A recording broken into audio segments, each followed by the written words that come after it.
Wait, crayons? Don't talk about crayons. Crayons? Crayons? What's happening? What's going on? Kevin was right!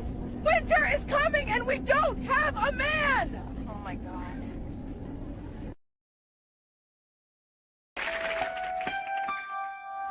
Lowered expectations. I'm done with life, and it's all Jermaine's fault. It's always Jermaine's fault. I'm done.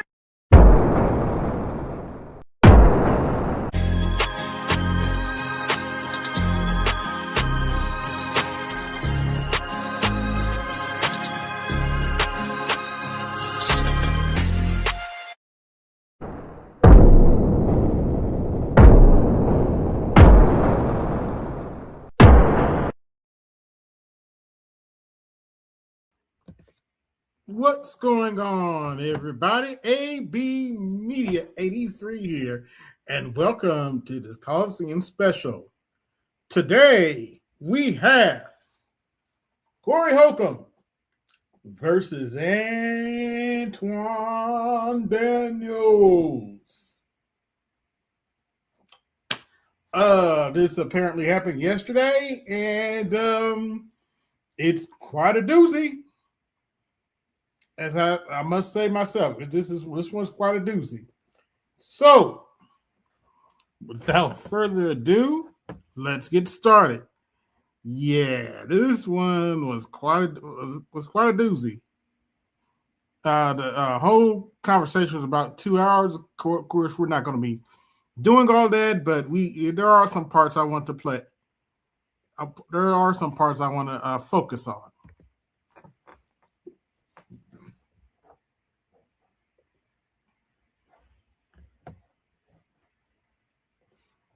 Hope everybody's doing all right tonight. So let's get this show on the road. You have a greater chance of being killed by somebody that look like you than to ever interact with somebody that don't look like you and kill you. But do you That's a understand, fact. Do you understand that it's made like that on purpose? The It's the system. The system position against us. I got it. Yes, it is the system.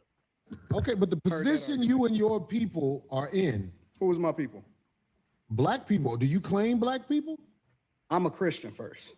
I claim. Well, I think something's wrong with that. If you don't want to say you're a black man first, I think something wrong with Black is a construct. They told you that you was black. that. Okay, well, That's brown, why you start brown believing it. then. No. Maybe We I'm not brown. We not black. We not none of that shit. Oh, well, what are we? We not none. For me, I'm a believer in God. That's what I am. My foundation is always going to be Christianity, Christ, Jesus first. I don't claim none of that other shit. You're not gonna get me to believe in you, baby. You're still black though, especially in this country. You're still a Negro in this country, especially the white folks. Anton, you're still a Negro, whether you like it or not. Based off of some shit that you can't control. You didn't pick it. And the thing about other cultures, whether you black, Chinese, Asians don't fuck with each other just because they're Asian. Chinese people and Japanese people and Taiwanese people, they're all different. Koreans are different. All white people don't fuck with all white people. So why do I have an obligation to fuck with somebody just because he black? Okay, And then the definition of how you define black is based off of something that a white man gave to you. Okay, well, trust me, brother. You white people, let me tell you something. I know Caucasian people that have looked at me and threw it. Well, I am from Chicago. And where I'm from it was- Detroit. It was Chicago is very Allegedly. segregated. I knew nothing about Caucasian people until I moved to Los Angeles. And a lot of the stories I heard, it turned out to be just that. But back to this Christianity, you have to understand this. You were taught that by the people who kidnapped you. Is that a lie? Nope. Okay, so We was taught everything that you know on this earth, it was taught to you. The racism that you have in your heart, it was taught to you. you say I'm racist? Yeah, absolutely. Oh, I studied you. Oh boy. Wow. I studied you. This is why How can we be racist? We don't have the ability to keep white people from being in things.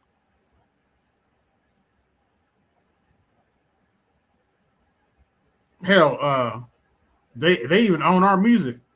But anyway, Where am I racist? I don't know a lot of racism in me. But maybe you can show me something I don't know. We're gonna get there. I wanted We'll you get guys there. to start the show off in your own bubble. No. I When don't- Brother Anton Daniels was talking to me on the phone, I knew that we didn't see eye to eye on a lot of things, Yeah, but we I talked about believe that. we can have a conversation like men. It's like a Absolutely. lot of stuff he said right now, I disagree with so much. But apparently not. Just keep watching. Both of us. I'm going to try to make a point because I have the hopes. I have the hopes in reaching him in a way. You know what I'm saying? I know that ain't guaranteed. I'm not And blind I or have the stupid. hopes that I'm gonna get y'all off of the Democratic plantation. Yeah, because I don't really know do. nothing about the Democratic plantation. Everything that you speak of, it's a reflection of the same thing that they speak of. So you may not claim it. Based on what facts? Hold on, wait. Let's talk about this for a minute. I want somebody to prove to me that Cory Holcomb is on the Democratic plantation. Prove it. You just made that up, Anton. Come on. But you're a reflection of it. Well, if I reflect something that is this Democratic plantation, No, you I'll don't. tell you what.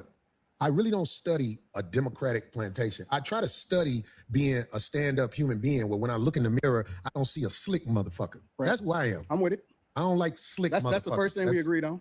Okay, well, good. I'm glad we got there. But I get labeled all the time. I was talking to a young lady on the phone the other day, and she said, "I know you hate the what's the lady who calls herself a doctor? I'm blanking right now. Oh my God. Dr. Bryant." And I'm like, I don't hate nobody. Where do you get hate from? And then I was on the internet. Every once in a while, I look at the pages that use my likeness and image and everything, and I listened to some of the stuff they said, and I was called bitter, and I don't know how to get money. But anyway, coincidentally, today I'm talking to a brother who knows how to work the internet well and get money. Facts. You see what I'm saying? Facts. So it's like everything comes in its season for a man like me. I don't say I got all the answers to everything, but I am.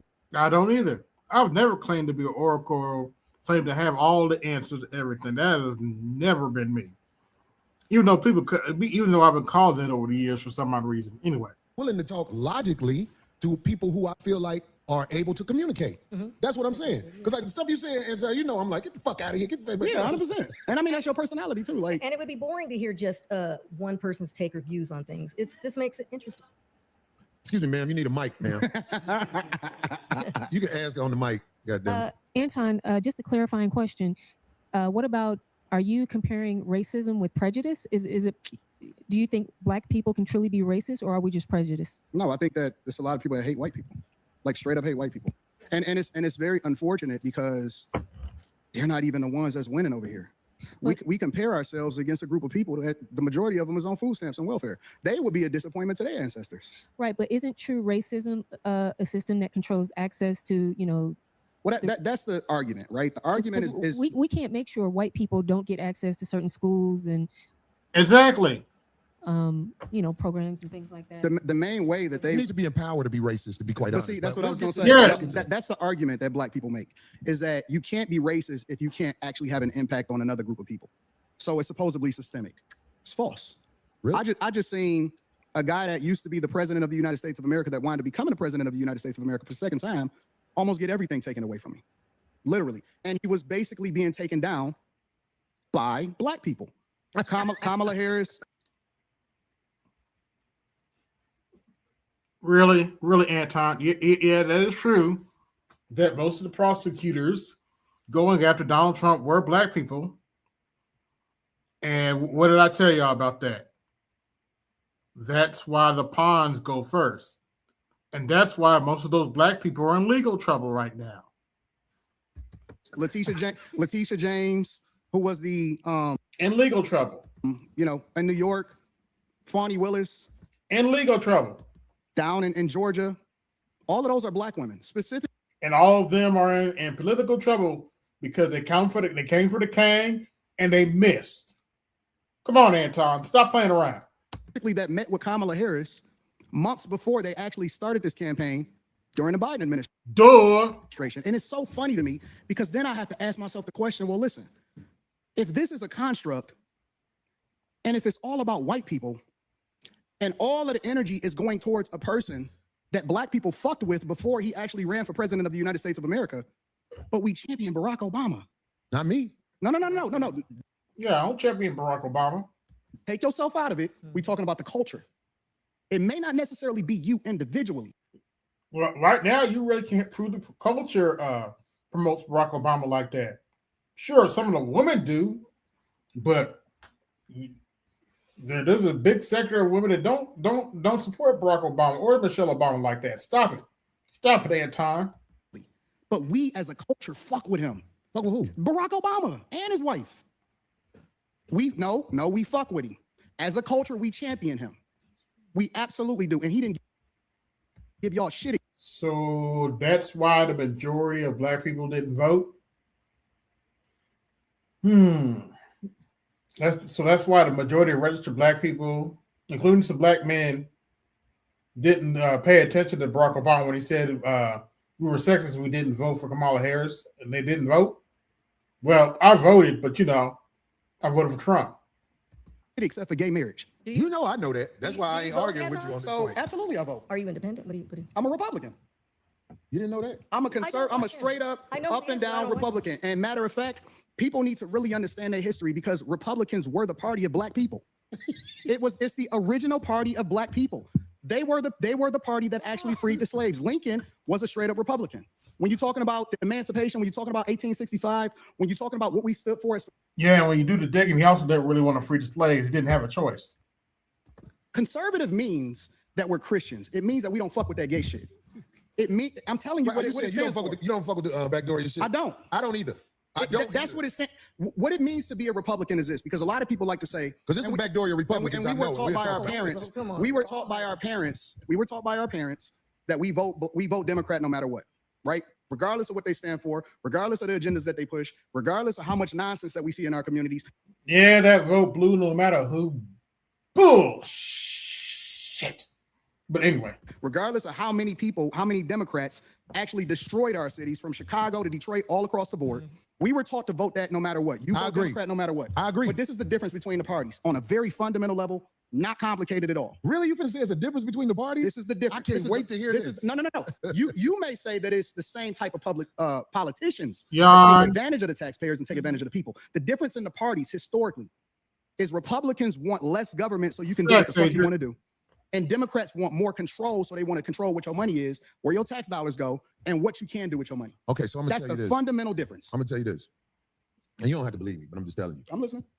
The people in charge are not Democrats or Republicans. Kamala Harris is allowed to do whatever she's done. We get that. This new president, he's allowed to do whatever he is willing to do, or they allow him to do. Facts. Everything is allowed. There are people in charge of this nation that flat out run shit. And if ain't nobody got the power to uproot them, then we're going to keep having people paying a whole bunch of money for houses and a fire hydrant don't work in front of it, but they'll charge you for the fire hydrant in front of your house. But we got a less than 20% voter turnout rate in a local.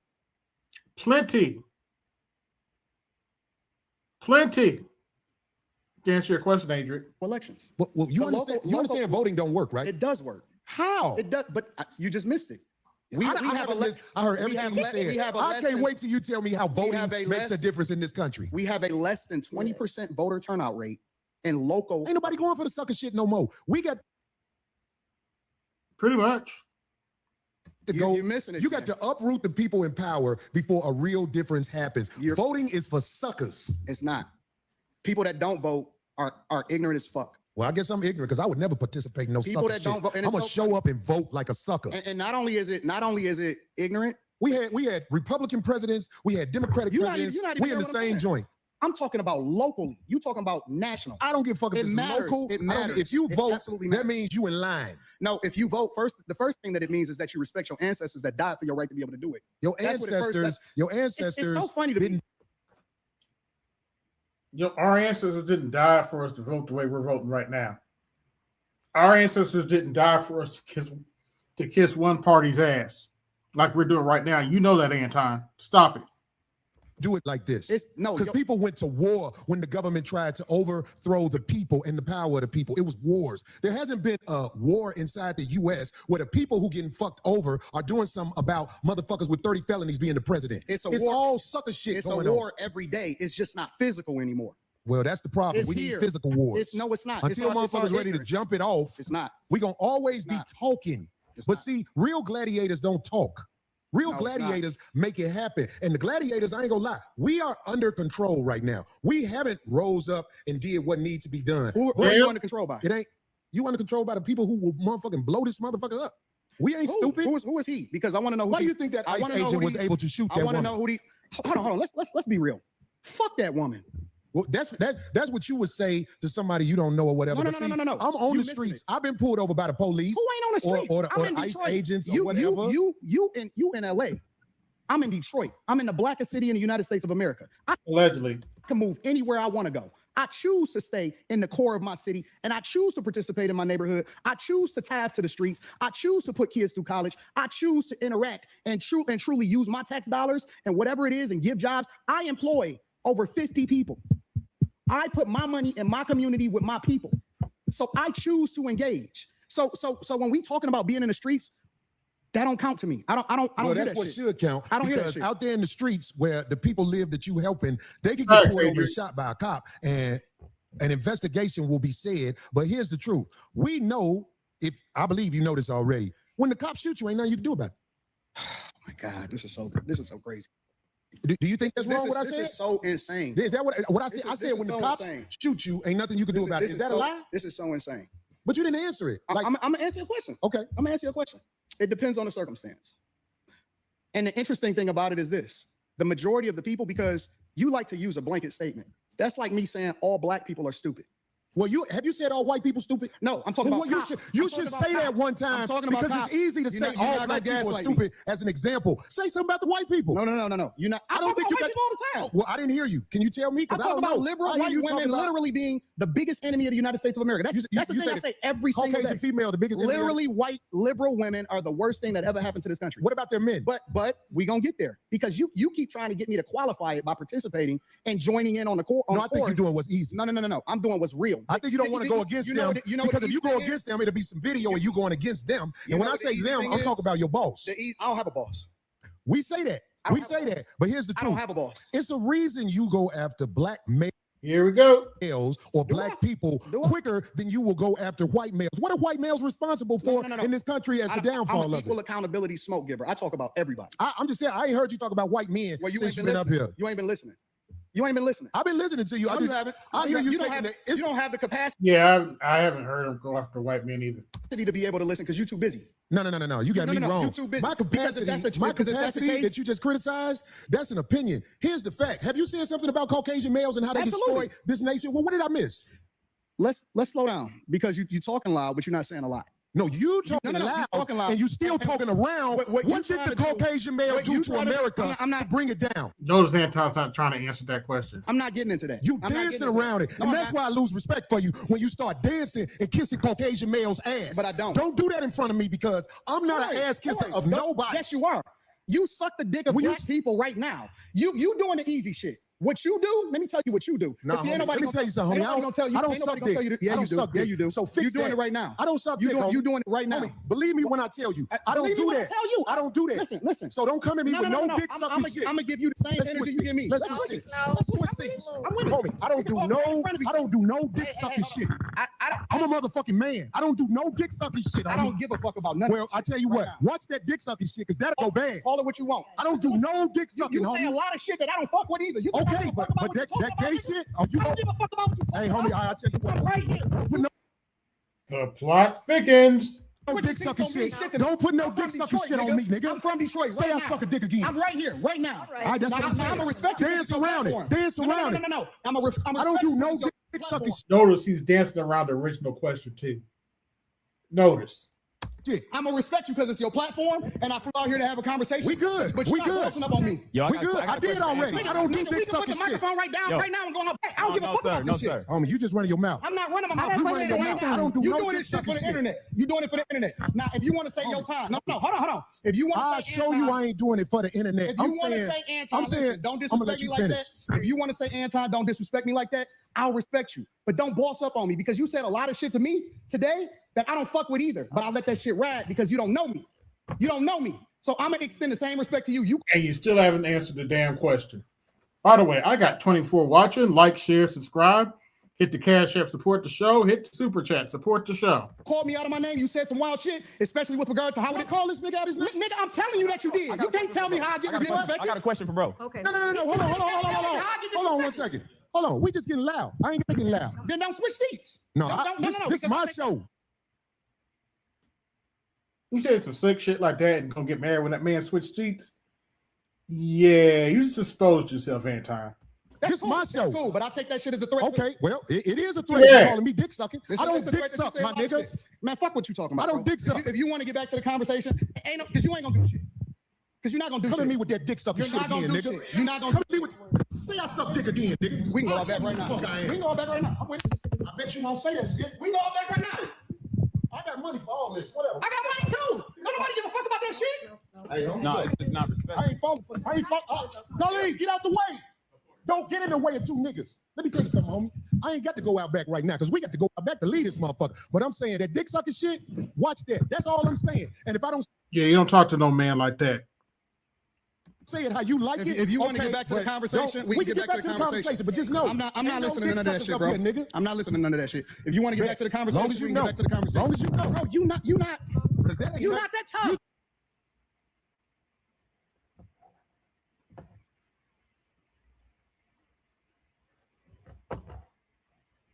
Hold on.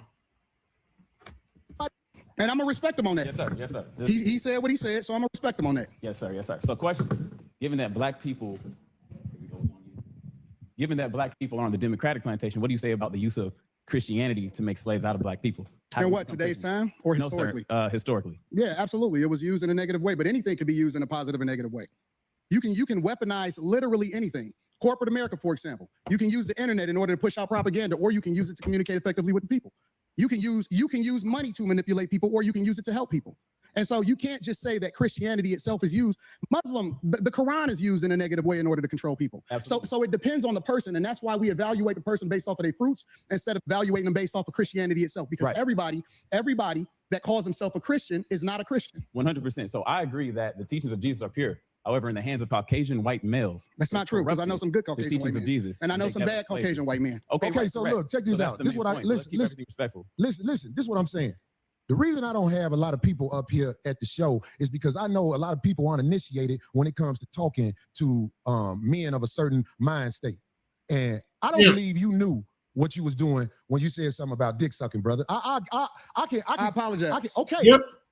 Hey, bro, I appreciate that. I apologize. I appreciate that because this ain't no show. The last thing I want to do is get into it with you physically. But I have a switch.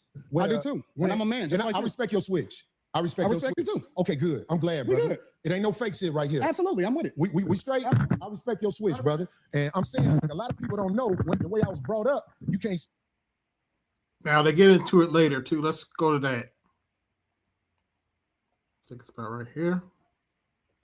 Over here or anywhere in the United States of America, and that's not a black thing. I'm talking about Caucasians, Hispanics, and Asians understand the respect level men must have when they're in front of each other because it can trigger war. That's all I'm saying to you. I understand everything that happens when it happens.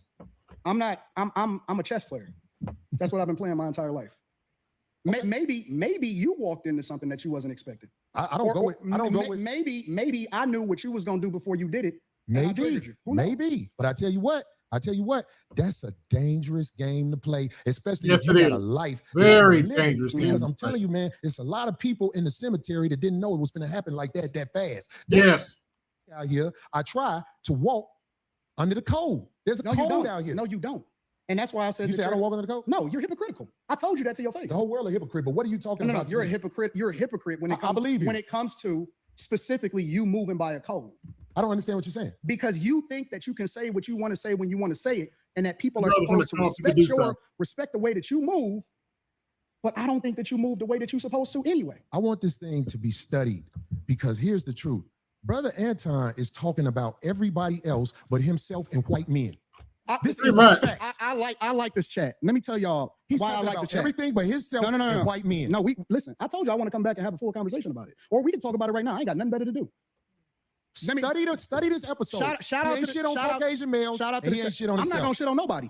Yeah, you shitted on black people. You shitted on motherfuckers. I feel like I shitted on you. To your face. To your face.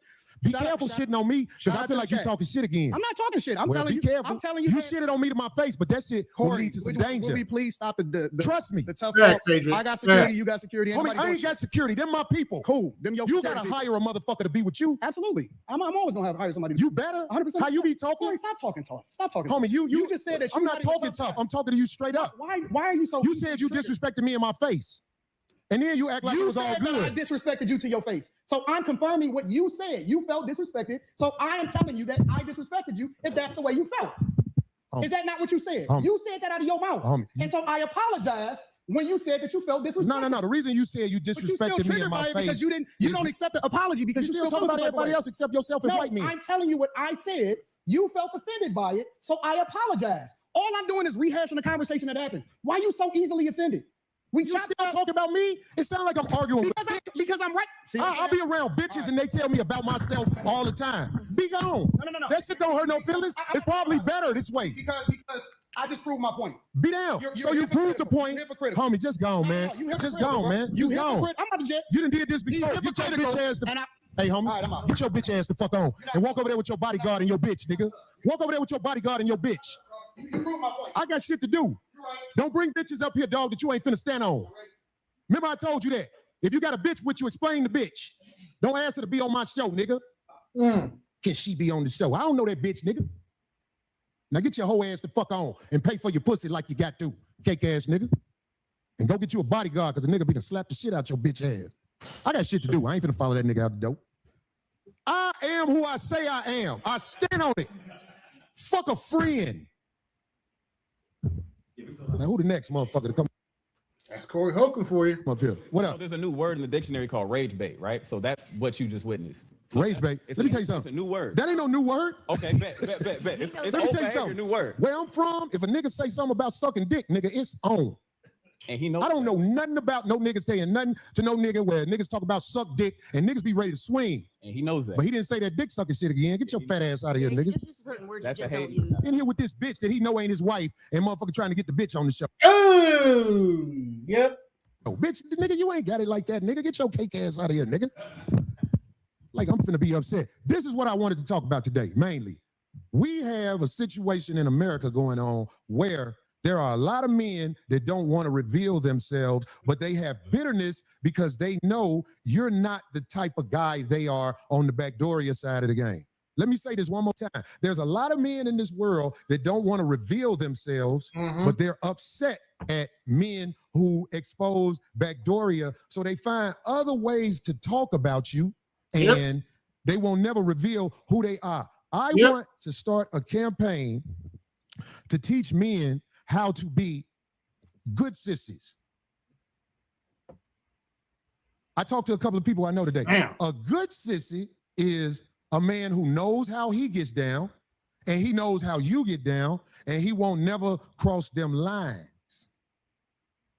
I could be around a man who indulges in other men's behavior and he know I don't get down like that. So if he don't ever impose it on me or find ways to talk crazy to me that's not straight on. See, the straight on way, he don't like you because you don't agree with the Backdooria behavior. But if they don't want to come at you like, I know you don't like Backdooria behavior, they come at you with something else. It's the curveball effect. So we have to teach these guys how to be good sissies. Hold on. I gotta say, on the phone. Hey, again, remember, he would rather storm off than talk shit about. He's done that before. He's done that. He didn't never say nothing about white men. Democratic shit. Right. He didn't never say nothing about white men. He wouldn't say shit about. But he didn't have to say nothing about white men. If he said something about me sucking dick again, I was already looking at that eyeball because that's what I wanted. I wanted that nigga to be on the next podcast like this. He wouldn't look a white man in the If he'd have said something about sucking dick right there, I was gonna found that nigga and whatever come with it, I'll be having to spend some more money in court because I don't want no court cases. In fact, I really can't have a court case right now because I got shit going on with court cases. But I am a man, and you can't step to me with that dick sucking shit like right here. I can see if you were like out in the park arguing with a nigga, that nigga be like, fuck you, nigga, suck my dick. That's different. That's different. That's a nigga yelling, looking for it. But this motherfucker thought he was gonna sit here and say to me something about sucking dick. I ain't even mad at the nigga because I believe the nigga is weird. But that's okay. You could be weird. You just can't step to motherfuckers with dick sucking shit. Fact. Niggas fight. Niggas kill each other over that. And I really don't think he know that. Did he just say he ain't got no friends that been to jail? Did he really say that? Yeah, he did say that. And you're right, Adrian. People have lost their lives for less. Who the fuck ain't got people that went to jail that live in Detroit? Yeah. Ooh. The mayor went to jail. Man. What the fuck? How the fuck is you in Detroit? I'll call all my Detroit niggas. Do y'all know a nigga that ain't been to jail? I mean, do y'all have any friends that ain't never been to jail? The only man who I know who would say that is a man who ain't bold enough to say no. Yeah, I never saw what a real life crackhead looked like until I went to Detroit. I mean, yeah, anyway. And about the Caucasian responsibilities in America and what they did to make things go bad. But back on the good sissy, because we on the good sissy. We need to teach our men who indulge in that type of behavior how to be confident and honest about who they are where there is no issues. Like, you can't act like you're mad at me because Cory didn't do something right on the internet. But the truth is, you mess with men and you didn't want to say you mess with men, and that's really your issue with me. In Hollywood, Atlanta, and everywhere else over the internet, I don't know, that nigga probably gone. You know what? Uh-oh, dog walk. Dog walk. Man, you know who looked the scariest? Who looked the scariest? His bodyguard. That nigga never said that. Yeah, and Cory said we ain't beat nobody yet. And Cory said he hadn't been to jail either, so there you go. Hey, can I tell y'all something? Hold on, let me tell y'all something. This is not a lie. Phil, Nail, hey, what this thing cost? Over $1 million. Nigga, this board back here, this ain't no sucker shit. My nigga Laylaw bought this thing right here. Laylaw, Joe Mac and Mac bought this screen. This screen is not no cheap. The screen they bought was defective, so the company gave them the upgrade. I don't think they realize because they can only this ain't no cheap shit. You don't tear this up. But I believe if I would have super socked that nigga, I could have guided him that way. Because I was already sizing him up. I was like, oh, this is a fat motherfucker. I'd have whooped him, man. I was like, dog. I got to get back to my show. I was watching the show. You stupid, nigga. I got to get back to my show, man. Hey, man, if that nigga would have said I suck dick, I'd have dotted that nigga out. I swear to God, and took whatever come with it. But I ain't living like that. I'm not living like that. I am a successful man. Come back with the bodyguard. I'll whoop that nigga. That bodyguard ain't with that nigga. That nigga just trying to get that money and get the fuck. Let me drop this cake ass nigga over the airport. That nigga say he don't know nobody who went to jail. What the fuck? Nah, he was trying to. How do you live in America and don't know nobody who went to jail? And he called me a hypocrite. This man said I'm a hypocrite, and he said he don't know nobody who went to jail. But back on the good sissy. I gotta get back to my show. I got to show it to you. Go ahead, Joe. Do your thing, man. Oh, man. Fuck Anton. Oh boy. The nigga was sitting right here, goddammit. That nigga then when he said, I disrespected you in your face. I was like, is this nigga talking crazy? Because I'll still slap the shit. The links in the chat if you brothers want to come up and talk about this. Get out this motherfucker.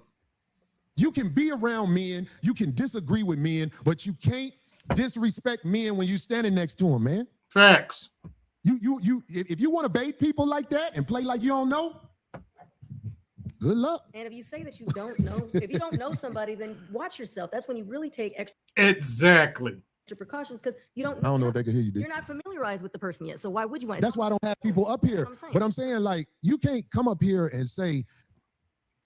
I forgot how he said it, but I was like, when he said that shit, my mind was like, "Is this nigga crazy? This nigga say something to me about sucking dick?" He just used those words for that. It was like, I don't. Darlene, don't ever jump between two niggas. Yeah, I was trying to save the screen. That nigga wasn't finna push me into that screen. Go ahead and hit me. Sheesh. Darlene, listen to me. Mm-hmm. Don't never jump between two niggas. You a woman. Ladies, pay attention. Okay.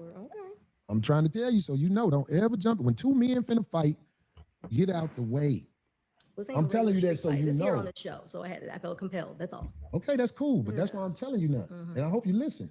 I hope you listen. I would never do that. You know who I was with. I know game. Okay. You know this. Come on now. Anyway, No so, game. I'm talking like about I'm this is saying, show stuff. Exactly. are you not in today? I don't need that. I don't need clickbait. I've been alive out here for 16 years.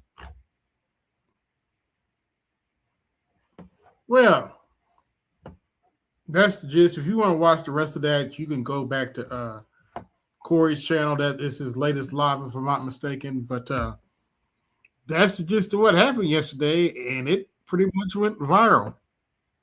Let's see who we got coming to the stage.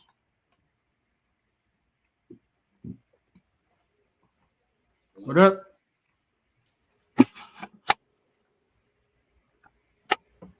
Yo, you hear me? Yeah, I can hear you. That was crazy. Yeah, it was crazy. Yeah, I'm viral on Facebook though. We follow each other on Facebook though. But yeah, I think this changes, I guess, for Anton's appeal. Because I don't think he's gonna lose followers, but people are not gonna take him seriously.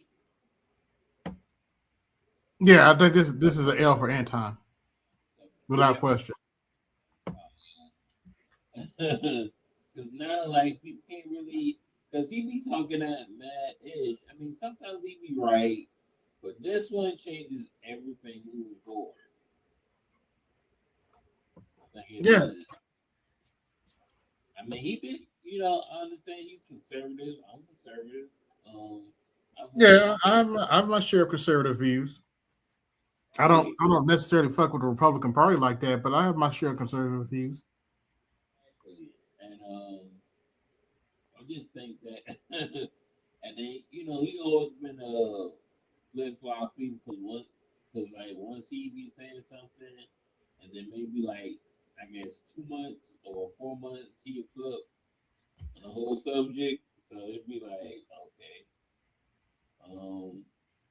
like the whole passport bro, like at first he was all cool with the whole passport thing, then he just flipped over. He's like, Yeah, I don't pay attention to Anton like that. What did he say about the passport bros? oh, he said like this the cliche, like y'all can't get niggas one. Like, dude, you literally said go get your passports though. You just said like Okay, some of them are going to be successful, some of them aren't. That's how the game works. What's the big deal? I mean it's no I mean I get the whole premise. They be like, well, you know, y'all just be laying going over there, y'all be making I mean, you gonna make mistakes. Like that's part of life. Yeah, there are plenty of white boys and other people who have passports who have made plenty of mistakes. But here's what it comes down to. I'm done with life, and it's all Jermaine's fault. It's always Jermaine's fault. I'm done. That's the gist of it. Doesn't matter who else does it. Well, at the end of the day, it's always black man's fault. That's what it means by Jermaine. Exactly. Always our fault. Like and just like Holcomb, like it's like how come you don't say nothing about white dudes? Like you never say like you never say anything even when that time when that whole I guess black fatigue and I was like well, okay, you trying to agree with the lady because I was kind of like against the fact like she tripping over a baby that I'm like what was like 5-year-old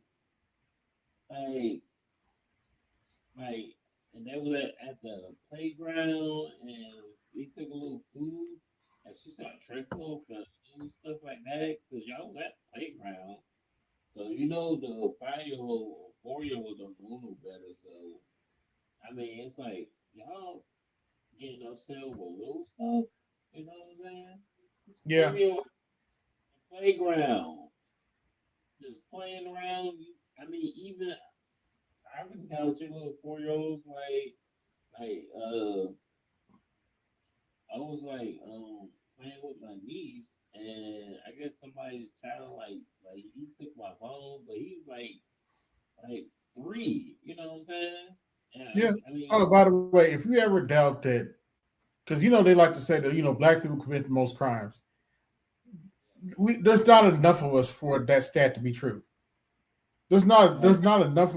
We're like 13% of the population. It's impossible for us to create 50% of the crimes. and I seen the If stats you don't too. believe white people commit most of the crimes, all you have to do is watch Unsolved Mysteries and see how many crimes they report on that happen in them quote unquote small towns in the middle of nowhere. That's why I laugh my ass off whenever I hear, although nothing happened in our small towns here. Yeah, that's why I have a whole bunch of methadone clinics. Oops, I say that out loud. Yeah. And and you'd be like, because you can even check the FBI. They were like, yo, we don't really do. I mean, there's some crimes there, but majority is on white people. Yeah, and but one of the things is how you when I talked to Officer Charles, or excuse me, Sergeant Charles, they charge them. They don't get charged with murder. They get charged with stuff like manslaughter, which is practically the same thing, depending on the the type of charge. You know, they do that to pat their numbers. Right. I mean, sure, we're the majority in jail, but that's changing too. And yeah, that's a story for another day. But yeah, this fight was interesting. I saw it yesterday, and I'm like, let me cover this. And I'm like, man, like Anton, like, I don't know, man. I don't know what he like trying to prove. I mean, I understand his heart is in the right, but like, come on, give it up, bro. Like he kind of proved Holcomb's point. He really proved it. Yeah, I didn't. I listen to him every now and then, but I don't really follow him like that. Yeah, I mean, I get it. He's somewhat of a millionaire, but like, Millionaire. yeah, like I would say, like out of him and Jason Black, like I would rather follow listen to Jason Black over Anton. I follow Jason Black a little bit, but he's too much into the race stuff for me. That I don't feel too. like hearing that crap all the time. I mean, I think Jason Black is too materialistic too. I mean, he has some good points, but he gets too much into the race politics for me. I mean, don't get me wrong. I'm not saying racism doesn't exist, but I get that stuff gets old after a while. Real fast No, that stuff starts to get old. I've heard, I've heard it before. That kind of stuff. and then the Master Chief, like he just over.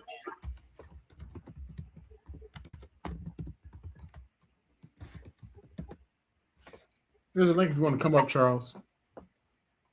But yeah. Let me see where my poll is at.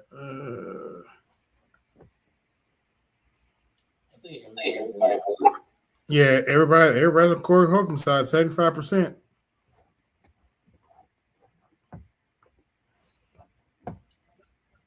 But yeah, Anton need to take this L. Now, evidently, I think he made a stream about this. I'm not gonna play it, but he made a stream about this sometime today about this interaction with him and Corey Holcomb, which I find interesting.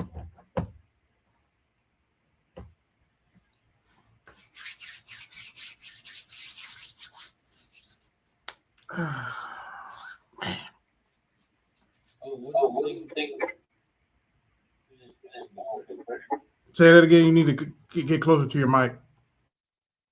I said, what you think about the I said,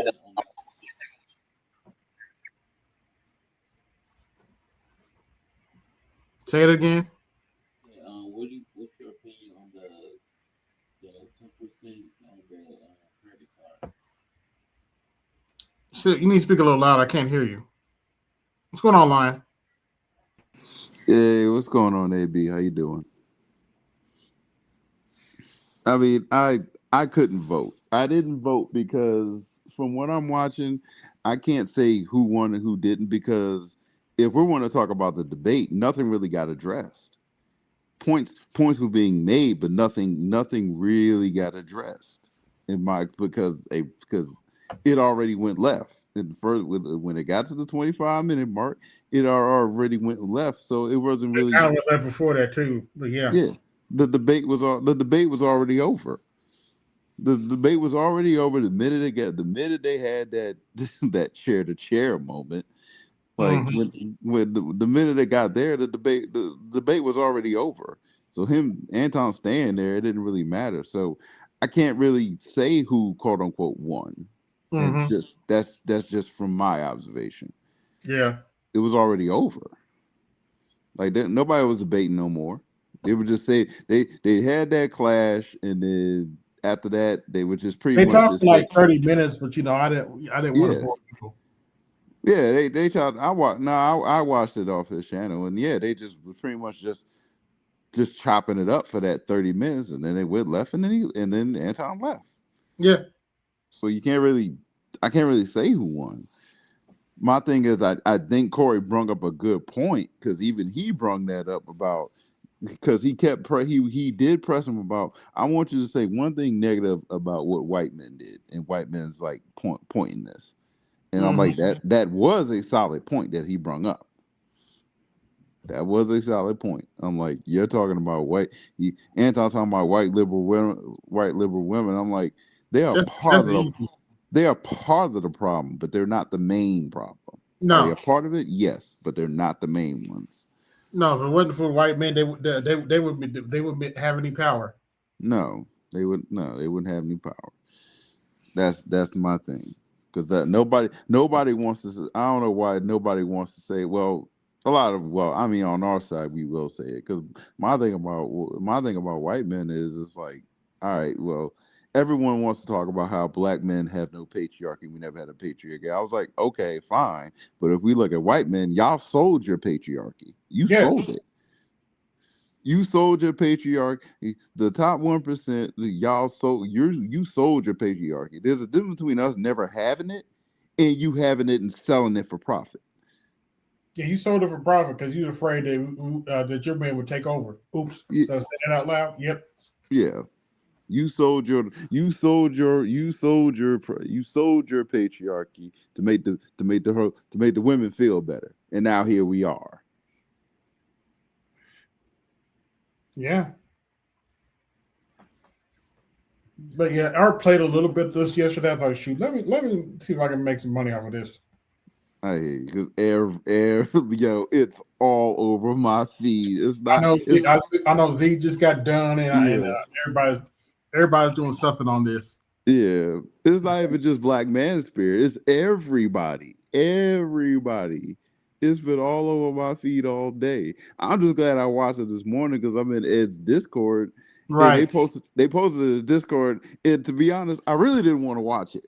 I didn't want to watch it. I was like, I really don't want to watch it because I don't see how this is. I already knew that. I didn't think it was going to go well. I'm glad I watched it because I'm sure eventually I was going to watch it. But then I watched it then, and because I was getting ready for work this morning, and I was just listening. I was only listening while I was getting ready for work. But it wasn't until like when they got to that 25-minute mark, and they was about to come to blows. That's when I actually picked up the phone and started watching. I was like, oh, it's about to go there. Oh yeah, it went down. I was like, oh, it's going there. Okay. All right. I'm paying attention. Get out the way. Get out the way. Yeah, when I heard him tell Darlene to get out the way, I was like, oh, well, what you mean get out the way? What are you about to do? He's not wrong though. You don't talk to no grown man like that. No. Especially no. That's my thing about it. Well, this is my smoke for both sides, and I was saying this with Charles. I was like, listen, yes, Anton, you talking crazy like that. Yeah, you can't be talking crazy. You can't be talking crazy like that. And granted, while you didn't say what he wanted you to say, I got to check Cory because I'm like, yeah, but he also said you ain't gonna do shit, which is another way of calling you pussy. So he may have not said what you wanted him to say again, but he did call you a pussy to your face. He did do that though. Yeah, somebody probably in Cory's here. Protect your money. I mean, okay, I get it. I mean, I get it. Yeah, I understand I somewhat agree with Mr. Z. Cory should have pressed him on, him not criticizing white men a little bit harder, but yes, he should have.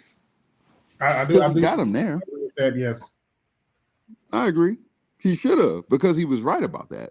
Yes, he was right about that. I think Anton had a point. About he was talking about not because Cory was talking about how voting is stupid, and I was like, and Anton was like, well, he was talking about the emphasis of voting locally, and I was like, yeah, I'm like, and Cory calling it sucker shit. I'm like, not really. I get where he's coming from when he says that. Yeah, I was like, it depends. I understand where what Cory was coming from saying that because he's talking about the corruption aspect of it in politics. Yeah, case in point, can you imagine trying to vote locally in Chicago? Yeah, I get what he's saying. Given everything that went down with Chicago, I get it. I get why he feels that way. I get it. Not just Chicago, suburbs of Chicago too. Remember, we got the what she call herself, Super Mayor. Oh yeah, Tiffany Henry. Yeah, she just came out and crapped on the Democrat Party recently. Gee, I wonder why. But anyway, yeah, I get why Cory would feel that way due to the corruption and all the BS that goes down. So, it's valid why he's. You want your camera on? Okay. All right. I think that's valid. I think that was valid where Cory was coming from about voting. It's up to you, brother, if you want your camera on or not. But I'm cool. Okay. What are your thoughts on this? Well, like you say, when two men get together and have arguments, I feel both sides of the story. But to me, Anton had an agenda and Cory is Cory. Yes. So that's where the clash came in. And, I'm from Detroit, so I understand Anton and I know what type of person Anton is. I've seen that type of person, and I've seen Cory type of person as well. So those two personalities getting together is going to be a conflict because everybody want to be right all the time. And True. Especially when you have your own platform and you're the head of the platform and everyone sort of have to be submissive to the way you move to stay on it. Mm-hmm. So when they come together, it's going to be some give and take, but Cory do be aggressive now. Let's not act like Cory don't, have a type of attitude where you can really get down to business because it always go back to street with Cory. And Anton is not street. He probably got some cousins that'll take you out, but he not street. And when you get to a certain plateau with your money, you move differently and you start changing. It's like listen to a rapper when he first started out, he hungry. Then everything started talking about money and how I'm living. Yeah. Oh, you cut out, brother. There? I was in a room with him and he started, because Cory just be one-sided with everything. And Anton came in there. He said he studied him. So he basically was, raised baiting him. He got what he wanted out of it. He's everywhere on the internet. So, any publicity is good publicity. You know what I'm saying? So, everybody got what they want out of it. They staying alive and the money keep coming in. So, but when it comes down to the kissing ass and all that gay stuff, that's not necessary, you know what I'm saying? But they got under each other's skin. So I mean, I wanted them to go out back and duke it out personally, just settle it. But Cory know he can't be out there swinging on people like that, you know what I'm saying? And all that tough talk, it's always somebody big and badder than you. You know what I'm saying?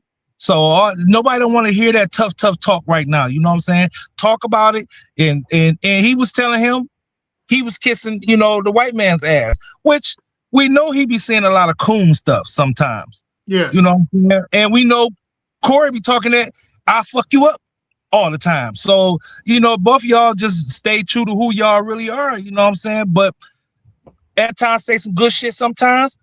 Cory say some good shit sometimes. You're not going to agree with somebody 100% of the time, all the time. I don't give cousins, brothers, your wife, your girlfriend. You always going to have these conflicts, and it's about how you handle them when they're in front of you. You know what I'm saying? That really determine who you are. Because a lot of people, when they get under pressure, they go back to who they really are. You can't put on the front, So it just was on display for everybody to see. You go have your Cory fans, you go have your Anton fans, but it pretty much was just, it's about what you expect out of those two people. It wasn't nothing that it wasn't, going out back. That's what I would have did. Let's go take it outside. Let's get off camera. Let's get off the internet. We want to do something. Let's go outside and handle it. Cory didn't want to really go outside. He calmed down too. The man apologized. Then Cory kept on edging on, And no one has to bow down to you. You know what I'm saying? When he got in Anton's face,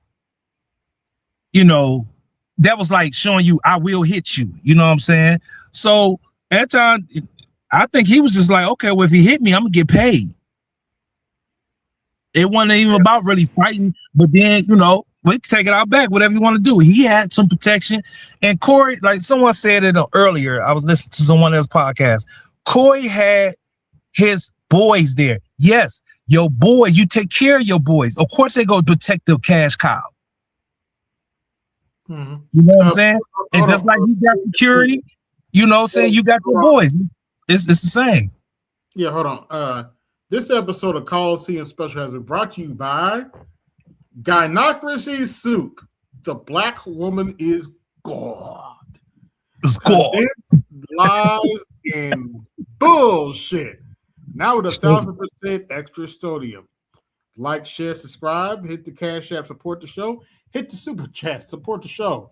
This episode has also been brought to you by Sweet Sassy Rollins Vote Blue Sauce. Now with extra sassy blue juice. That's what's up.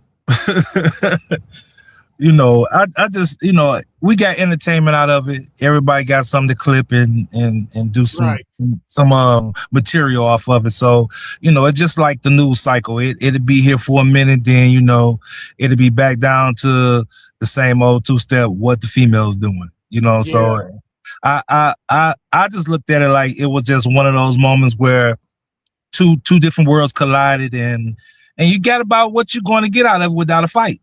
Yes. You know what I'm saying? So I'm glad nobody had to sue nobody. Nobody had to heal, and there was no gunplay. So, I mean, men are going to beef out over disagreements. That's what we do. I just had a coworker come up to me today because we had beefed out a conversation a couple weeks ago before the holidays, and he stormed off, and, it was just like, hey, I ain't gonna never talk to you again. Okay. all right, it is what it is. But he came to me today, and we squashed it out. It's some time in between. It's just what men do. You're gonna have disagreements. You just eventually you should just make up and get on over. Life is too short. You know what I'm saying? So I just look at it like a natural occurrence between men of different worlds and different ilks. It is what it is. I don't think neither one of them men are gay. Personally, what I'm saying? I just think everybody just move differently. You can't expect everybody to be hood. I'm sorry, Cory. Everybody ain't gonna be hood, and that's not. It's best. I openly admit I grew up in the suburbs. Yeah. So Cass Tech, the school he was going to, where he met his wife at, that I think he said he met his wife at. That's like one of the top schools in the city. You know what I'm saying? So, it's you can't be stupid going there. You got tests to go there. So, I don't think he knows slow person. Or he sort of piggyback off the Kevin thing. He has a little bit of fresh and fit type of vibe sometimes. But at the same time, he has pushed the conversation along as Kevin been going. You know what I'm saying? So that's all that really matters.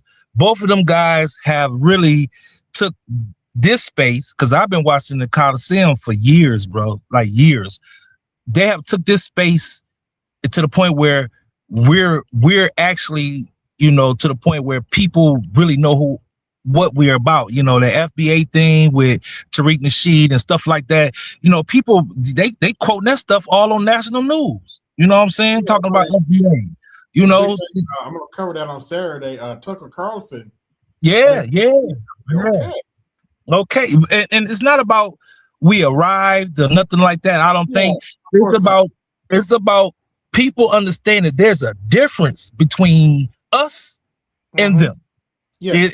You can't be mad at us because we want to let people know there's a difference.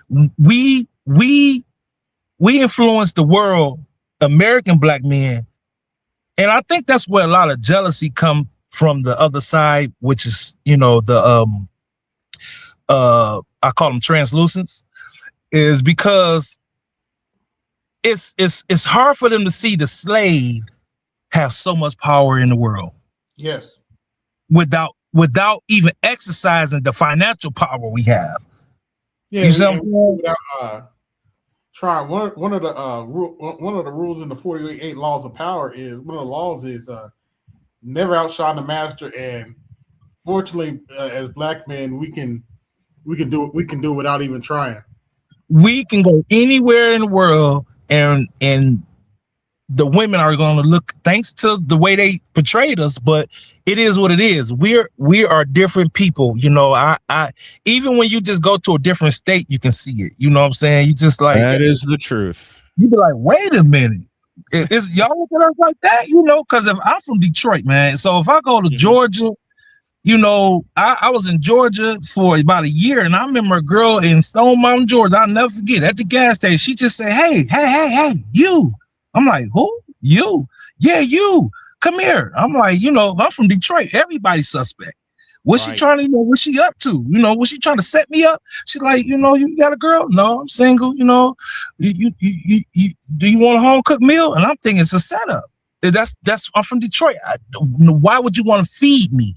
But the woman in the South was like, hey, I know you is different. She said your swag is different. This is before swag was the word to use. They was using that stuff in the South back when I was 30, 31, I'm 50 now. They was using that in the South then. You know what I'm saying? And she was like, you cook for me. She washed my clothes. She's like, you like, oh, hell yeah. Because I told her it was a laundry day for me. I got to go to work tomorrow. She was like, just come bring your clothes. I'm going to cook for you.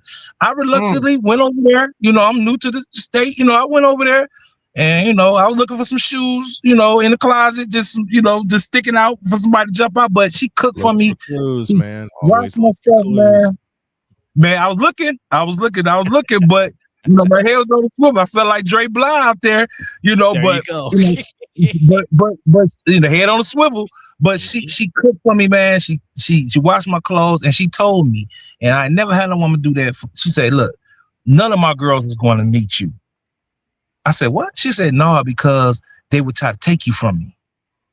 And I said, damn, I couldn't believe that she said that. But she was like, because it's not a lot of men down here, like men.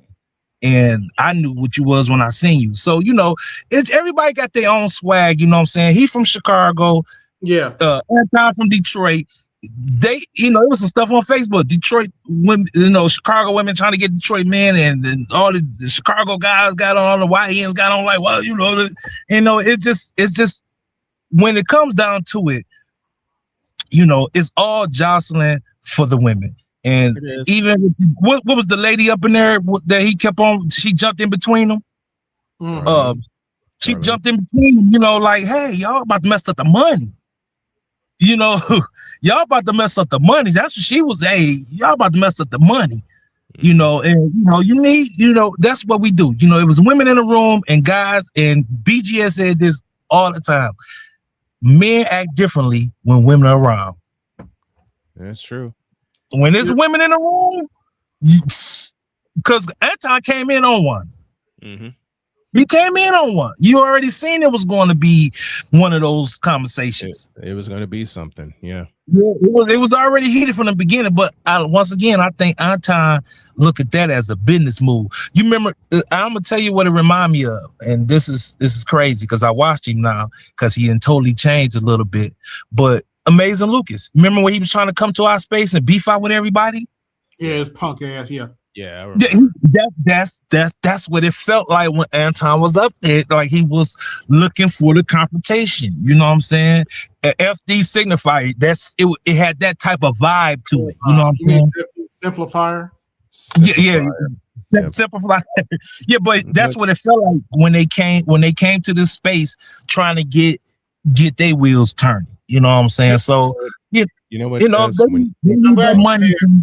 I'm glad you mentioned Amazing Defense because unfortunately I may have to cover him on Saturday. Yes. No, it's gonna be a good Saturday night. We're gonna talk football. Don't do that. Don't make me. I mean this kiddingly. Don't make me break out the special sound page I have in mind. You may as well start tuning in right now. Oh, I'm gonna have to. You know, Dennis, to your point, when you said you went down south, and the woman totally treated you different. Yeah. Well, that happened to me 8 years ago. She became the love of my life, and I married her. And to this day, she's everything. Somebody has feedback. Des, that might be you. Yeah, what you say now? You might have to feedback on your end, bro. Oh, okay. Hold on.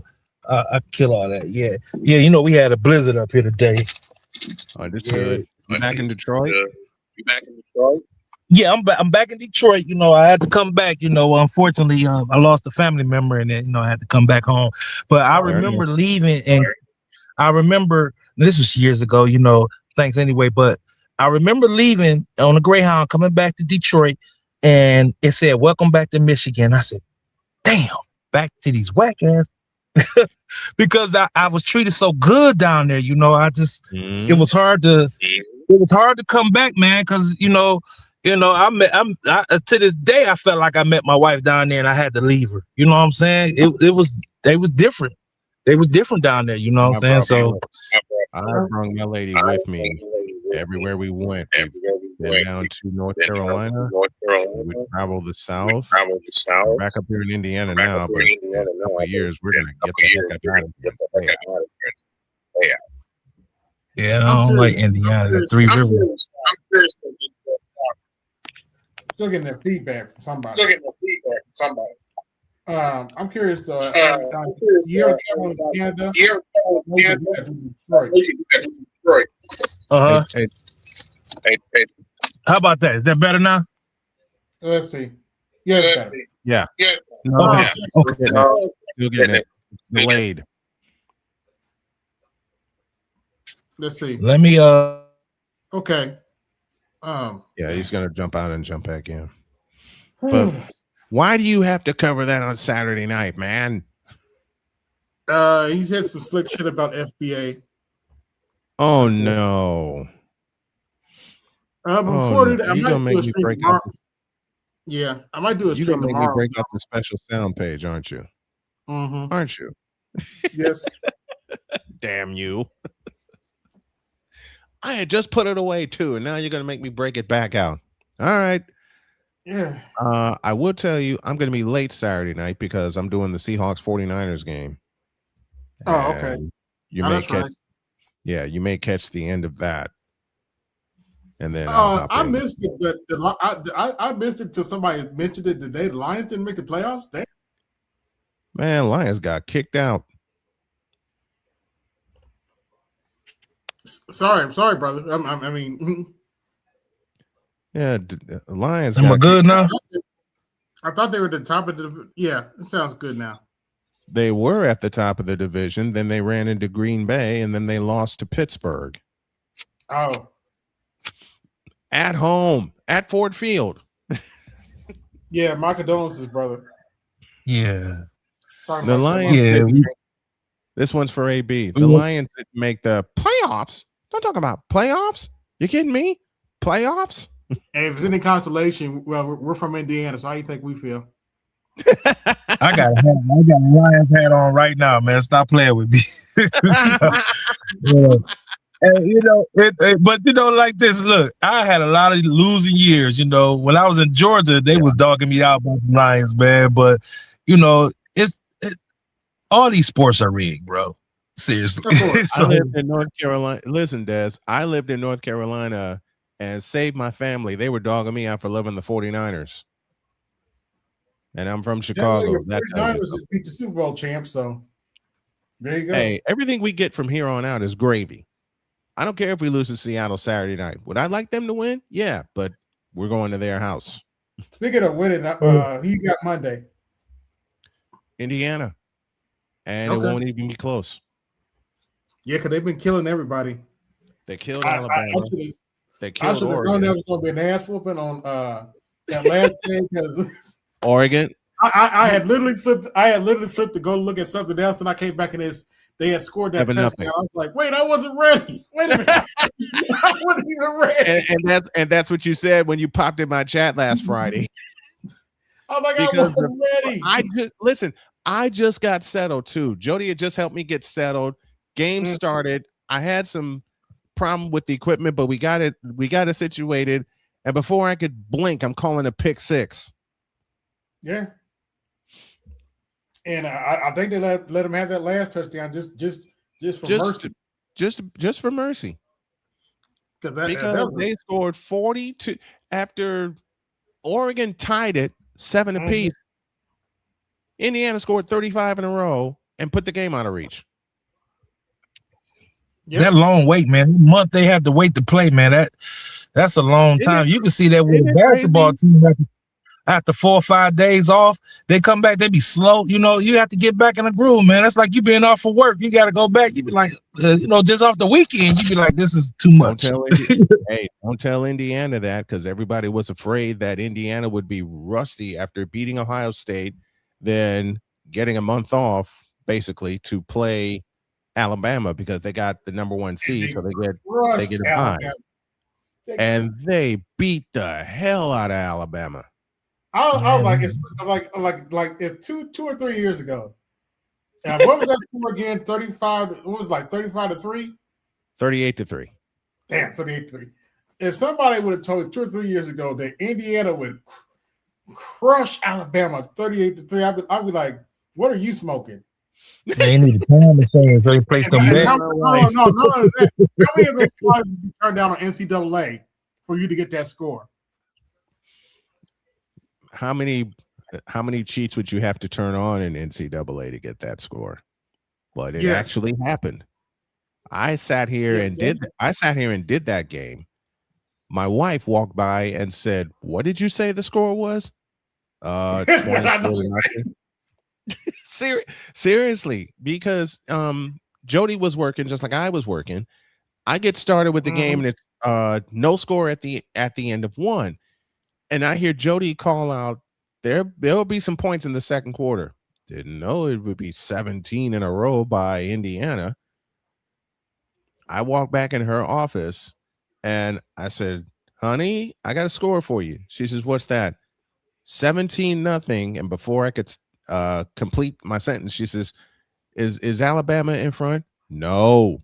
And she looked at me and went, what? So yeah, 17-0 Indiana. Yeah, any given Sunday. Any given day, man. Yes, that's crazy, man. You know, but I think that's when it's a different team in there than it usually be, it always make it more interesting. You know what I'm saying? Yeah, because all the pundits were picking Ohio State at the top of the season to run it back and win the national championship again. And then they ran into Miami, and Miami punched them in the mouth. Well, the first team that punched them in the mouth was Indiana. They held the third highest scoring team in the nation, being Ohio State, to 10 points. Yeah. And then they held Alabama, the second highest scoring team in the SEC, to 3 points. Yep. Defense, baby. And then you saw what they did to Oregon. First play of the game, I said I got to be honest with you, AB, because I know you tuned in, and Jesse, you're right. Kirk Cignetti should be the coach of the year. After the pick six, I nearly turned it off and went away. I said this game, because in my mind, after that pick six, that Oregon was not ready for this Indiana defense, and Indiana tore them to shreds. Yeah, defense, man. That I always been, being from Michigan, Detroit, defense is everything for us. That's why the Pistons, what they doing right now in the East, they that's that defense. Turn up the Detroit Pistons. Their defense, man. I playfully say, fuck you for what the Pistons did to my Bulls in 89 and 90. Oh, well. And I mean that playfully. No. I mean that very, very playfully, because I loved watching games between the Pistons and the Bulls. Coming up even now. Even now. Yeah, coming up in that era, Isaiah Thomas, Joe Dumars, Michael Jordan, John Paxson, love those games. Absolutely love those games. So, man, you would have a field day of some of the shit I see online.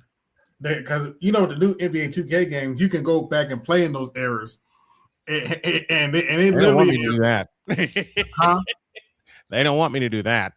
Man, they got Lambert so slow. I don't want to talk about it. What would happen if they put Kang back in the 80s? Like they would squish him. You know what I'd love to see, and I've seen it in my mind already. Bless you. I had the chance to meet Bill Laimbeer. Nice. I worked for Bill Laimbeer. I worked at one of his factories. Him and Vinnie Johnson started manufacturing for the big three. Vinnie Johnson, I worked at his factory called Piston Automotive. Okay. I worked for him. Vinnie Johnson. I would love to have met Vinnie Johnson, but I did meet Vinnie made so much money. After he's one of the richest basketball players that ever played. Yep. Vinnie Johnson. Yep. The microwave. The microwave. Number 15 out of Baylor. The what I remember Vinnie Johnson for, not just the way he would just come off the bench and heat up, thus he got the nickname the microwave. The shot he hit against the Portland Trailblazers in Game 5 on the clock. I remember. Yeah, the 007 game. Man, they tore up my favorite grocery store after that. Man, if you think stores were torn up in Detroit in 1990, they ain't got nothing on what they did in Chicago the next year. I don't know, man. My mom was like, boy, don't you darken that door. Don't you, you ain't going nowhere. Stay your butt in your room. Stay low. Matter of fact, get on the floor. Exactly. That's the same thing my dad told me in 91. Like, it was wild. Anywhere to celebrate because this city is gonna burn to a crisp. Man, it was wild, man. They tore the doors out, man. They tore the doors off the grocery store. They took everything, man. Took everything. It never opened up after that either. Never. Now the other grocery store, they was there. They prepared for it. They was sitting at the door with their heaters. So they weren't Are you playing. surprised? Are you Well, yeah, I was surprised, but thank God, because we would have had a supermarket close by. You know what? You know what store got torn up in downtown Chicago in 1991? It wasn't even a grocery store. It was Radio Shack. Really? Electronics, baby. Electronics sell the most when you're Shopping fucking it like that. Shopping good. They busted the hell out of Radio Shack in downtown Chicago the day of the championship and the day after. They hit them twice. They double dip. They double dip in Radio Shack because they knew not to touch the Jordan store downtown because they were loaded. Yeah. Man. You're not I got touching. stuff I might cover tomorrow. This comedian Drush Street made fun of the pimp preachers, and now they're trying to sue him. Oh no! For telling the truth. Take a look, see for yourself. Okay. On your legs till the money fall out your pockets.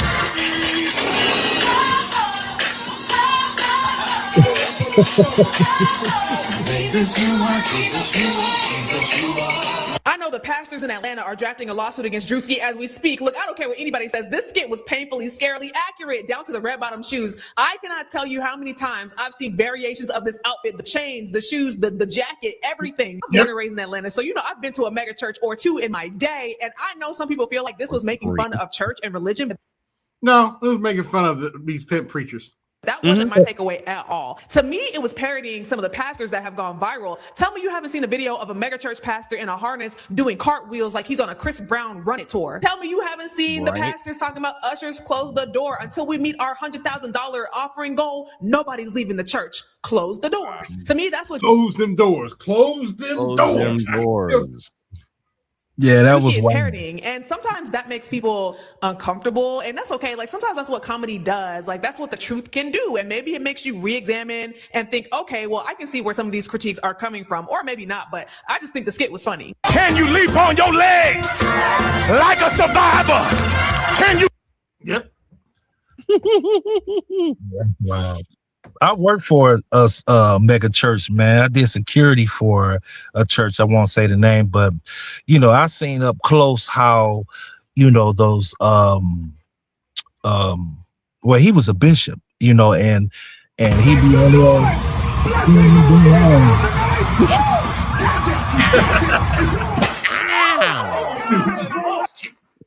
Go ahead, brother. I'm sorry. Yeah, but I seen up close, and it's I know a crazy story. They wanted us out of the security. I was doing security, and they had a school on the back of it. It was the first year of the school, so they needed some security for the school. So they asked us, y'all doing security for the parking lot. Do y'all want to, do security for the school? Cool, okay, I do that. Make some money. It became a full-time job, but they wanted us out of there. I don't know why. I guess because we was asking for a little more money, and they wanted us to buy our own uniforms and shoes and stuff. So we was like, okay, what's up? What we gonna do? Well, we gonna talk about all this, after the holiday, and it was Christmas. Do you know? Now, this is a mega church. Now, this is the people that be on there, going into the curly shuffle on the floor. This man had these people hold our checks. Now we supposed to be out of school at like noon. Yeah. After 5 o'clock. And so we couldn't cash our checks. Everything was closed. It was Christmas Eve. He held our checks, man. Thank God, one of the liquor stores was still open longer than he normally do, and I'm like, duh, you supposed to be. And we went back to work, man. They had a whole nother security system, a whole nother security team in there. They didn't tell us nothing. We just walked in like, yeah.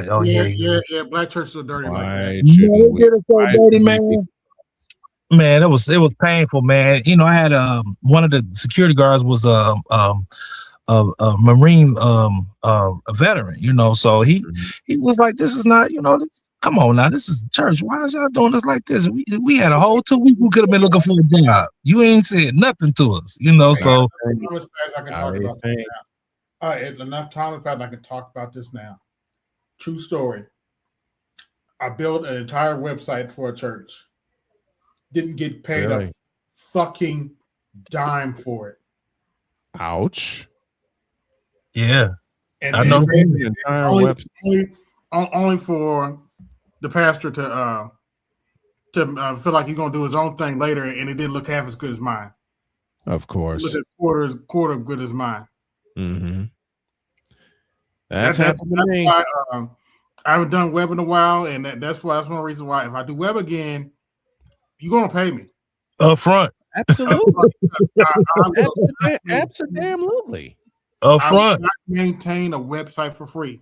It's just not going to happen. You just don't do. You thought you was dealing with people whose souls was, a little different in the streets, but it's not going to happen. I will not maintain a website for free. It's just that's too much work. There has to be some money coming in for me to do that. There better be some money coming in. It hurts worse when it comes from the church, though. All these JavaScript frameworks that people like to play with now. No, you have to pay me. Yeah, that's anything now, man. Companies. All the hypocrites in the church. I have a specific name for them. Excuse me. I call them the holier than thou's. You know what I'm talking about. That's my sister in a nutshell. The most tired heifers in the church be having their nose all stuck up in the air. Mm-hmm. Oh yeah, everybody else's. Mm-hmm. Man, look, I had to hold an umbrella when he would pull up in his 500 Benz. He wanted us to walk out there. Now this is like through the week before he get on TV and shout and going into tongues and stuff. He wanted us to walk out there and hold the umbrella like he was Farnsworth Bentley, and walk him inside. And I'm just like, it's come on now. You a man, you flesh, you know what I'm saying? And you couldn't tell them people nothing about their bishop, man. You couldn't tell them nothing. No, man, you couldn't tell them nothing about him. In the immortal words of one Richard. I know they told you, don't touch my anointed. He's the anointed. Don't you touch pastor. He's anointed. Yeah, flesh. In the immortal words of the late great Richard. In the immortal words of the late great Richard Pryor, not in this motherfucker, you ain't. Straight up. Just hail to the no. And yes, I still have that clip. I got dirty stories, not from my parents' generations. I got some dirty stories from my grandmother's generation. So do I. It wasn't like that. Ladies, deacons, the shenanigans. The shenanigans go back. I do believe the shenanigans go back years. Don't let these old tired biddies in the church acting like they were all perfect. That's all perfect. Hell no. That's bullshit. Give me this button. Hey, Dad, I got a present for you. What's that? Now that's some bullshit. Yeah. I mean, what take is that? Like the 44th take? Which one is that? Because y'all took about 30 of them. You know what, Dad? That's his third.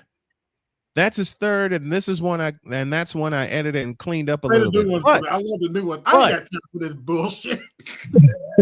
You were thinking the same way I was. One night on the Colosseum, Sick Diggy was on, getting BGS to say his mantra, the new mantra. I was listening. Yeah.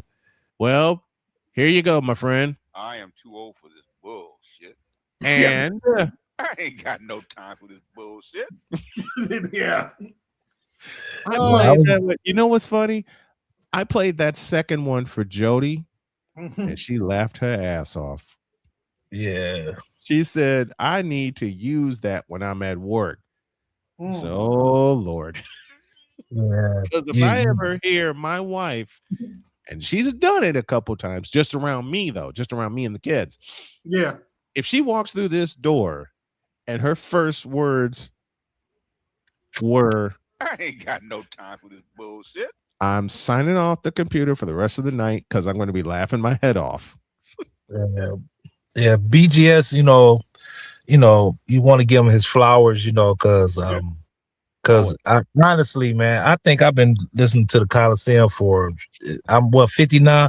I was like 30, 33, 34. You know, I mean, I've been listening to this stuff.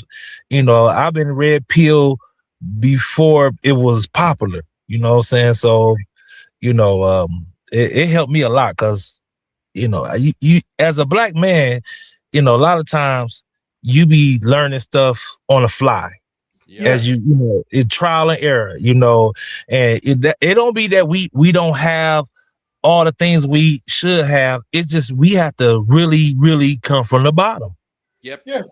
And a lot of people, and one thing about black men, a lot of black men, they don't reach back. Yes. You know, so they want you to look at them with the bands and with the gold and the ladies, and they won't tell you that they job hired. They want you to watch them stun on you, you know, instead of telling you, hey, look, hey, they hire him, you know, because he want to be the only one shining. Yeah. And that's one of our favorite flaws. And I can say this about BGS. BGS has dedicated himself, his time away from his family to help us, you know, and help the younger men, you know, become better men so they can reach back. Because, you know, I always find myself pulling people to the side like, look, I'm at work coaching people all the time, man. All the time, bro. Yeah, I made this little animation just for his detractors. You're wrong, Daddy. You're wrong, Daddy. You're wrong, Daddy. You're wrong, Daddy. I love That's what that. it usually is. They can't say you're wrong, Daddy, to their real daddy, so they yell at BTS pretty much. You know what? I went back, AB, and for some crazy reason, after I got done with my work early, getting thumbnails done and stuff, that confrontation between he and May, or he and the Gynocracy that went 4 hours, I listened to part of that. Don't ask me why. Yeah. Don't ask me. And then on top of that, you, my friend, covered her quote unquote responses against you when she really didn't say anything. Yeah.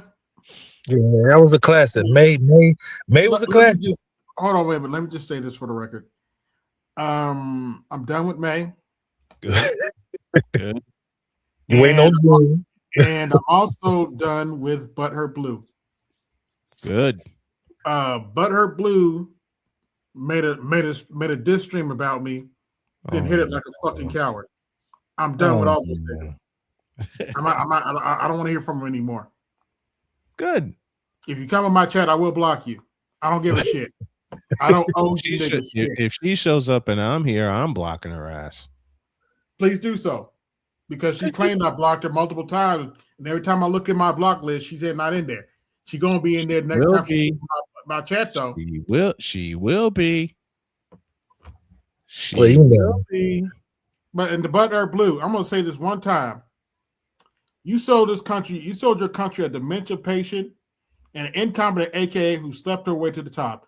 We don't owe you niggas shit. Period. This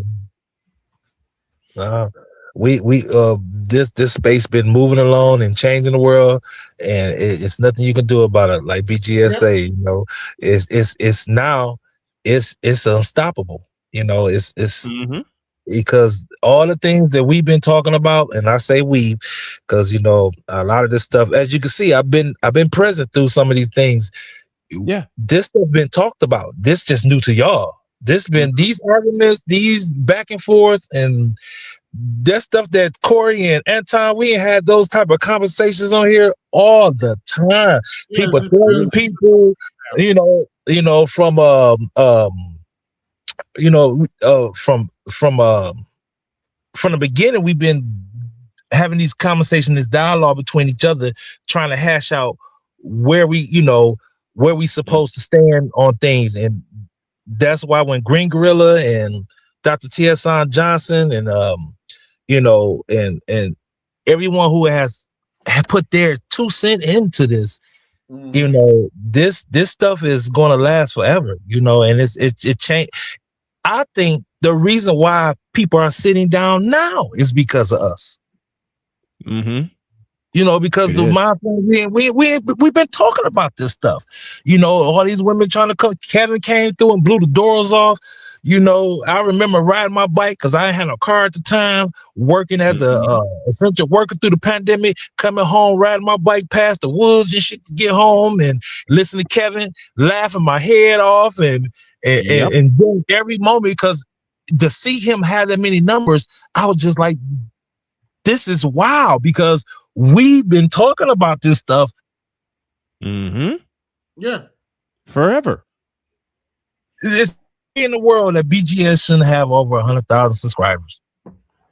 There's no way. You know what? Add a zero to that. Yeah, a million. Easy.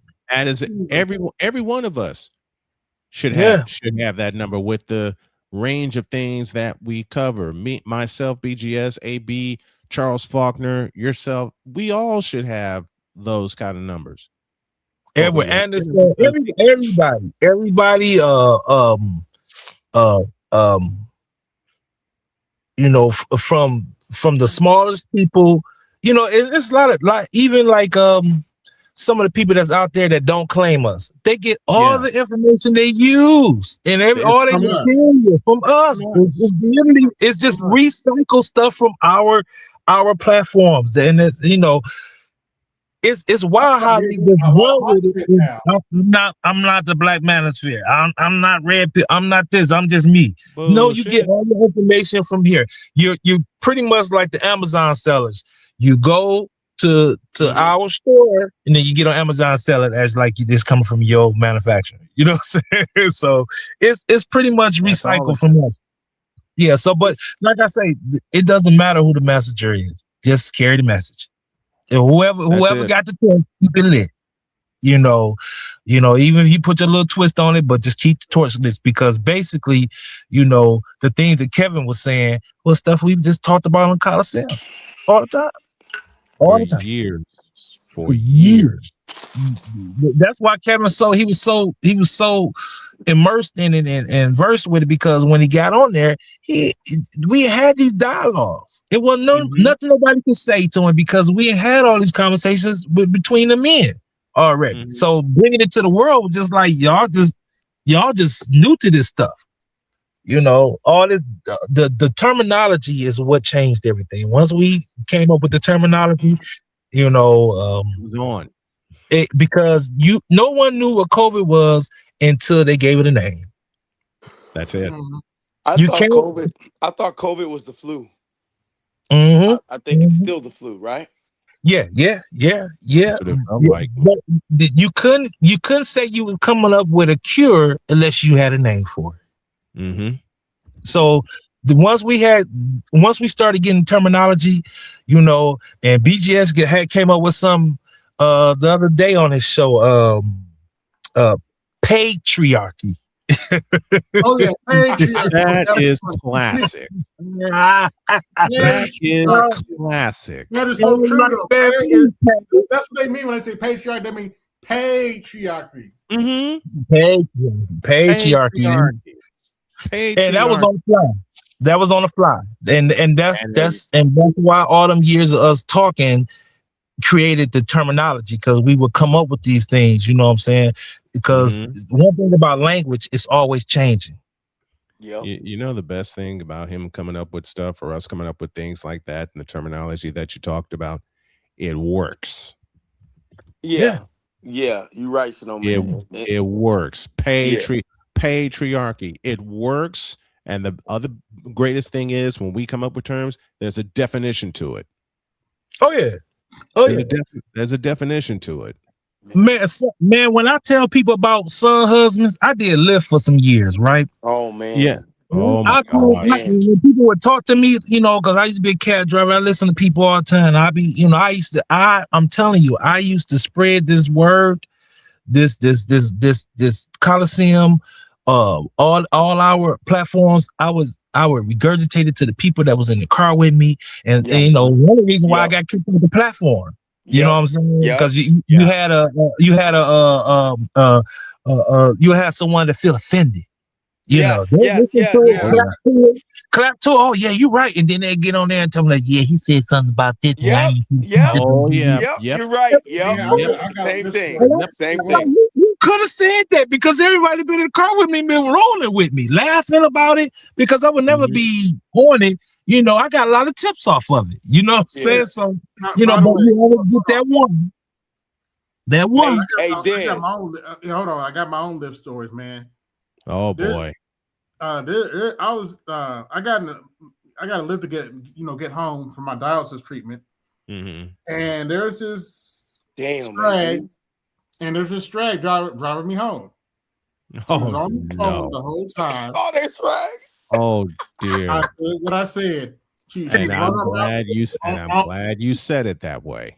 And she was running her mouth the whole time back to my apartment. On top of the fact, I think she was a carpet monster. But I noticed while we were driving, I can hear her brakes. I can hear her brakes ready to go out. I can hear them grinding. Yep. You hear that? Yep. Metal on metal. Metal on metal. No carpet. All bone on bone. I didn't say anything the whole ride. Bone on bone. Okay. Yeah. When I got to my apartment, I kindly said, "Ma'am, you may need to get your brakes checked." I know. I don't need you to tell me. I was like, okay. Oh dear. Oh dear. Gave her that 2 rating. She ain't never having me again. Yeah, man. That you know that. Hey, Dez, I got a quick question. Yeah. So was it a big back that reported you? Listen. Hold on. So you know how Lyft always offer like you do this mini rides, you can get this little bonus at the end of the weekend or whatever. So I was on my last call for the day trying to because when they see you close to it, they try to give you some old crazy stuff for $7. You know, 13, 14 miles. Like, come on, bro. So I took this little short run. I'm like, cool, pulled up to the grocery store. That reward. They don't want you to get it, or they want you to get it, but they want you to take this long run for this little bit of money just to make that money. So they sort of like what they're giving you, you're going to subtract what you're supposed to make off that run out of your bonus. So I pulled up to the grocery store. Man, 2 big bags came out. Oh no! I was driving up to. I said, "Please don't let these big." You didn't say 2 of them. I have to ask.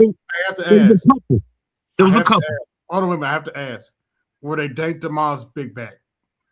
They was Despicable Me size big bags. Big at the top. Oh, sweet Jesus. Oh Lord! But look, they got in my car now. You know, I had a small, mid-sized sedan. But when did the front part of the car come off the ground? I was scaring the birds out the tree. Stop playing.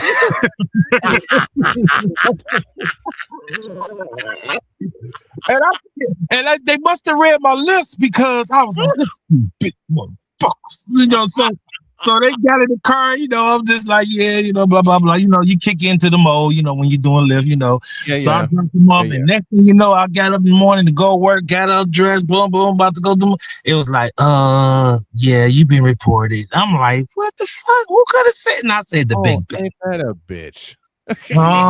Big bag, motherfucker. I was like, they got me.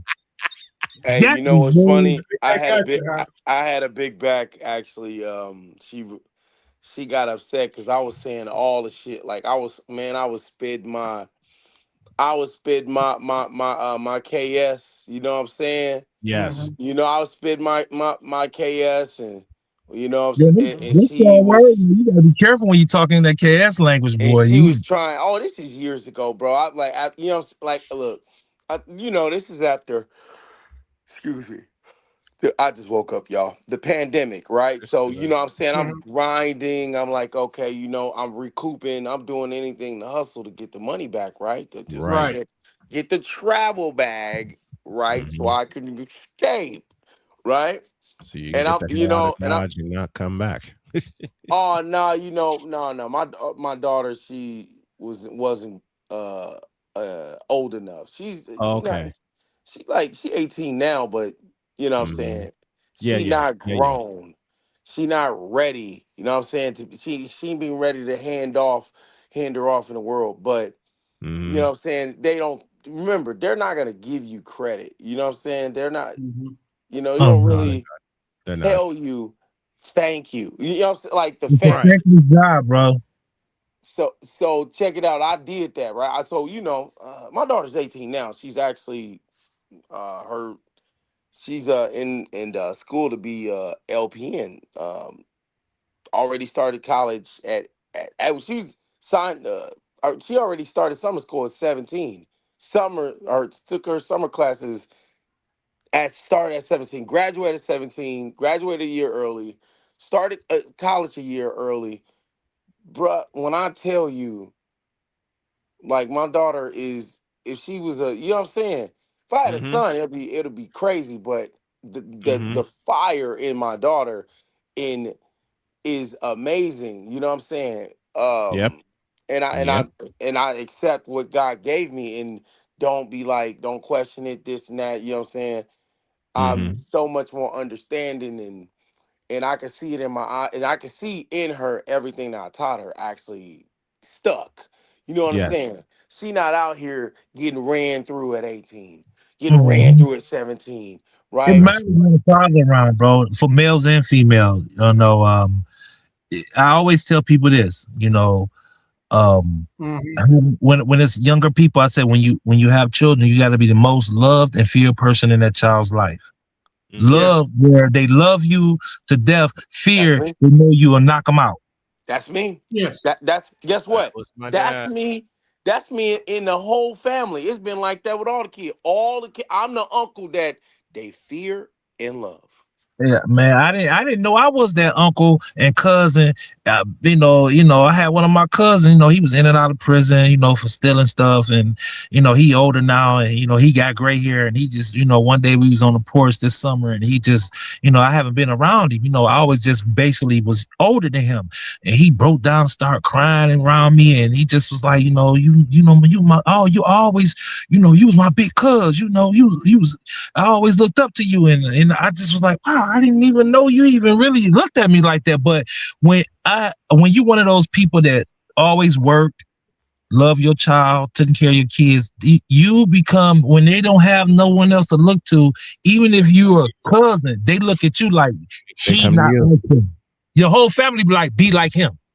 Yeah. You know what I'm saying? And you don't really know how. That's why you have to move as a man. You have to move and show people, not by telling them, but showing them by living your life.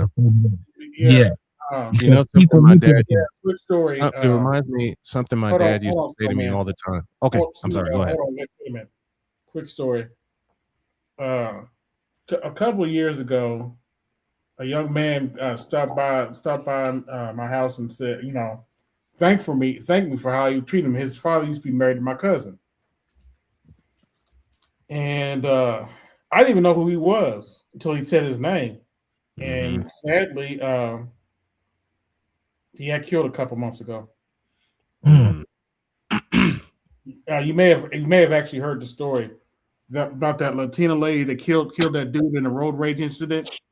Yes. That was that kid. He thanked me for how I treated him while he was over there. Oh wow. And what city was that in? I forgot. Indianapolis. And unfortunately, his brother got killed about a month later, and I just found out what happened to him.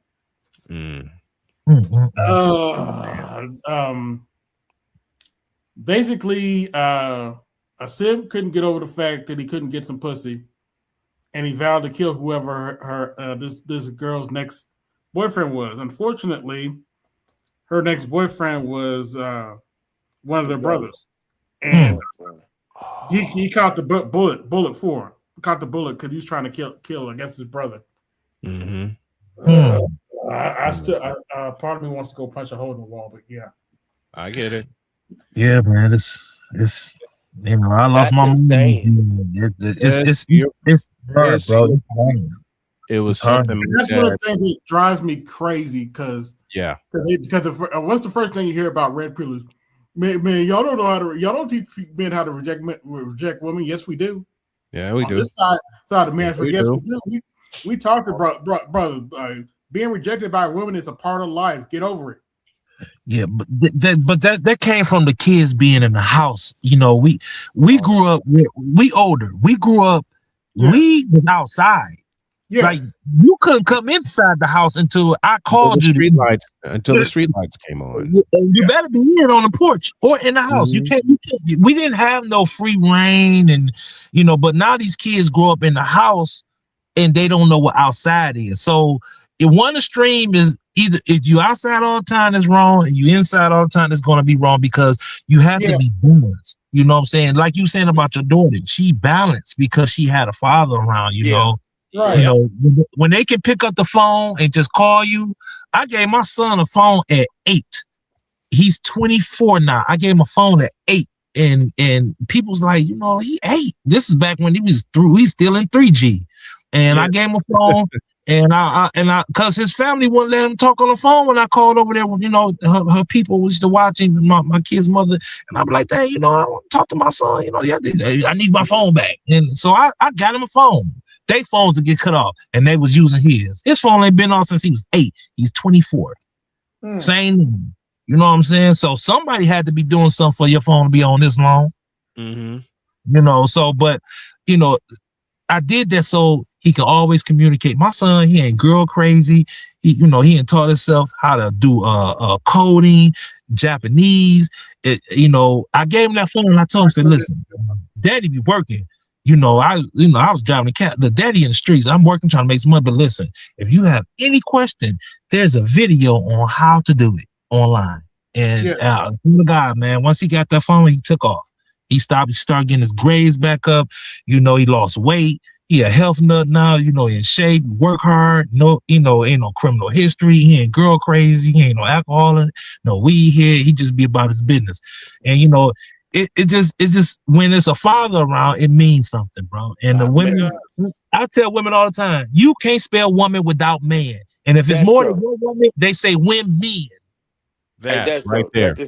Check this out. You know what's crazy is that my daughter's auntie, right? My ex-wife, her twin sister, just opened a daycare center. Like moved it from the house to a center, right? And then I could tell, I know she need help, but she just don't want to ask, right? Because again, I am feared and loved, right? She needs my help, wants my help, but don't know how to bring herself to ask for it, right? Yeah. So I'm like, I'm looking at her business like there's no signage on the street where people can see it, right? Where business will come to you. Like you want to put a sign like, oh, limited openings and trick people into creating a demand, right? I know all these things. My mother did daycare from the time we moved to Minnesota in 1994. I've been in Minnesota, right? So I don't seen all this craziness that's going on in Minnesota. I could talk for hours about Minnesota, right? I'm up in North Dakota, right? Snowman know who I am. Know what I'm saying? And I'm like, and crazy thing is I'm born in Elkhart, Indiana, right? I'm from Oh my Indiana. God. So Elkhart, Indiana. Yeah, man. So I can speak on Elkhart right now. I got family there right now. My like in the ground and above ground, Elkhart right now. My Going to grandma Indianapolis. is my grandma is right there right now, for real. So when I'm telling her, do you know what my mom told her? Start that daycare. You know what she did? Didn't listen to my mom because how real and raw my mom was. Right? She was, she didn't like how my mom talked. So and how direct she was. But guess what? My mom been gone since 2015, but she told her this in like, let's say 2010, at least 15 years, 16 years ago. She told her, go do this. She said, do this with my ex-wife at the time. She said, y'all work together, y'all partner up, right? And start that daycare. Start a daycare. My mom was still alive at this time. She's like, look, I'll help you. I got you. I'll walk you through it. What she do? Didn't listen to my mom. Didn't She's like, listen. I don't like how your mom talk. Cool, don't worry about it. No, I Yeah, hate that shit. If I I hear that know. shit one more time from a, and I can understand that coming from a kid, but when I hear it from grown people, like, I don't want to hear it. It gets me. It gets me too. Y'all, It gets me listen. too because I've been Y'all taught for ain't years gonna about believe how this to next behave. part. Go ahead. You ain't gonna believe this next part. So you know what she did? She took the idea that my mom gave her and took it to the black folks that's from the west side of Chicago, right? Oh my So gosh. Oh shit, here we the go. pastor moved up here from the west side of Chicago. He cool, you know what I'm saying? They cool, but Hmm. you know what they did with that idea, right? They ran with it. They ran with it. And they started we talking about they turned the basement of the church and the church into a daycare and was driving an Escalade. Yeah. And off Then to the races they went. went from having no, you know what I'm saying, turning the church into a daycare center, right? And then expanding into a center where they had like 116 kids. Woo! Hmm. And guess what? Start applying for them city grants, them state grants, so the state can come in there at any time and say, what you do with our $300,000? Yep. And guess what happened? She just that them Chicago family church people just got sentenced. Oh, Whoops. yes, last year. They all like the smartest one got lit up. The dad was protected. He was out the way. You know what I'm saying? He was out the way. Hmm. Kind of like that Omar lady, right?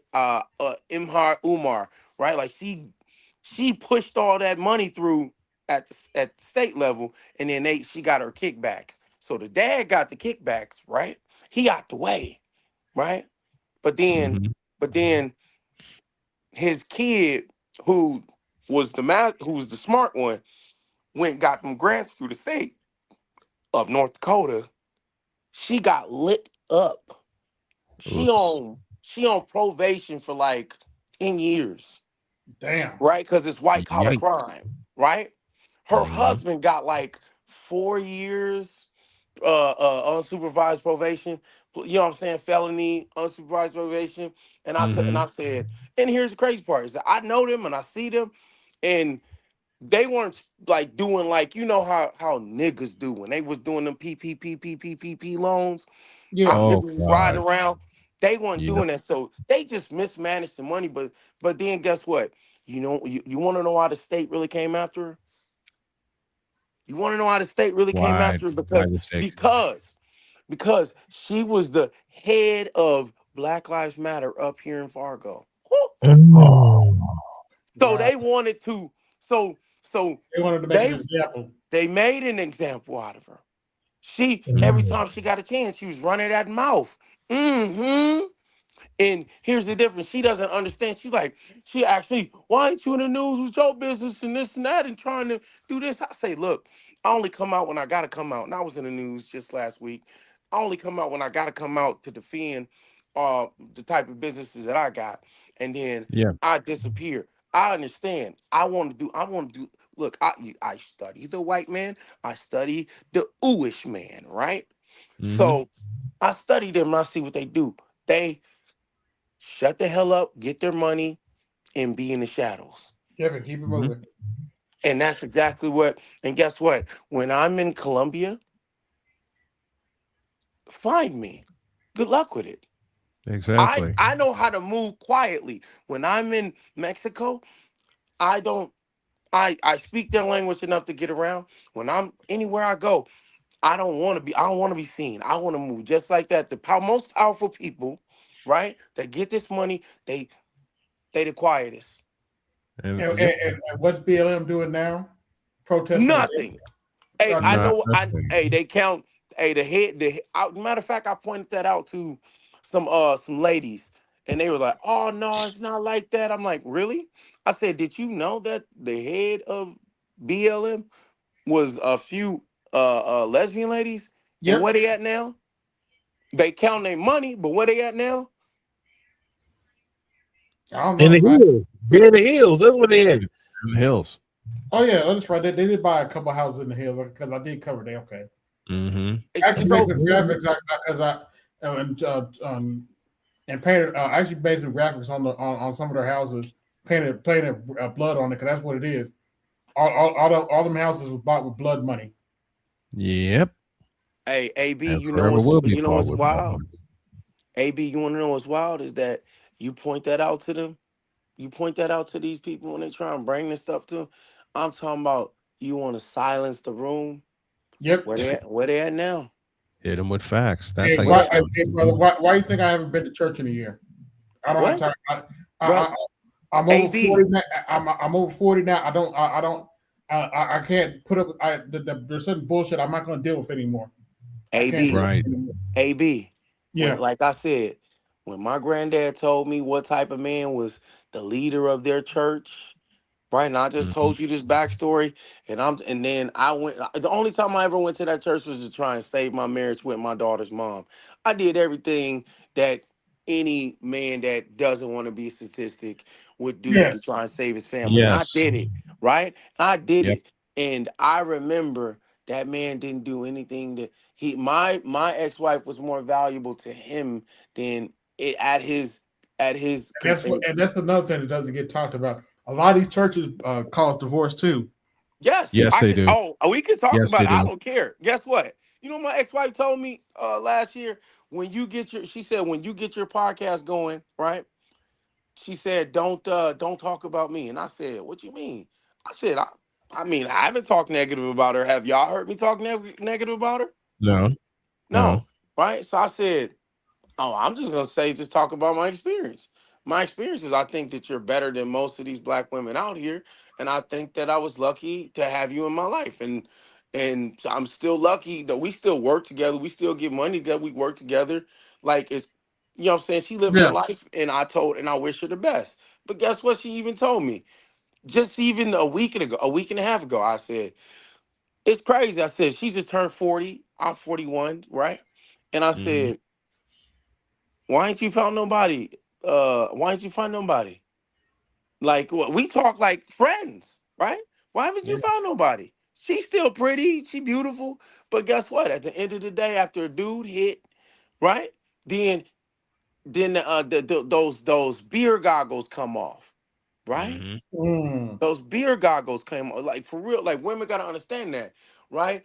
They look a little less beauty. You see a little bit. You see the cracks on the side of their face. Start to see them wrinkles, right? Yes. And she knows that she's not willing to try. This don't mean that she's bad, but guess what? Most black women don't want to compete. I remember her saying this years ago, and I'm still bitter, I'm still hurt, but I was just like, I'm coming around seeing my daughter. This time my daughter's 7, 8, right?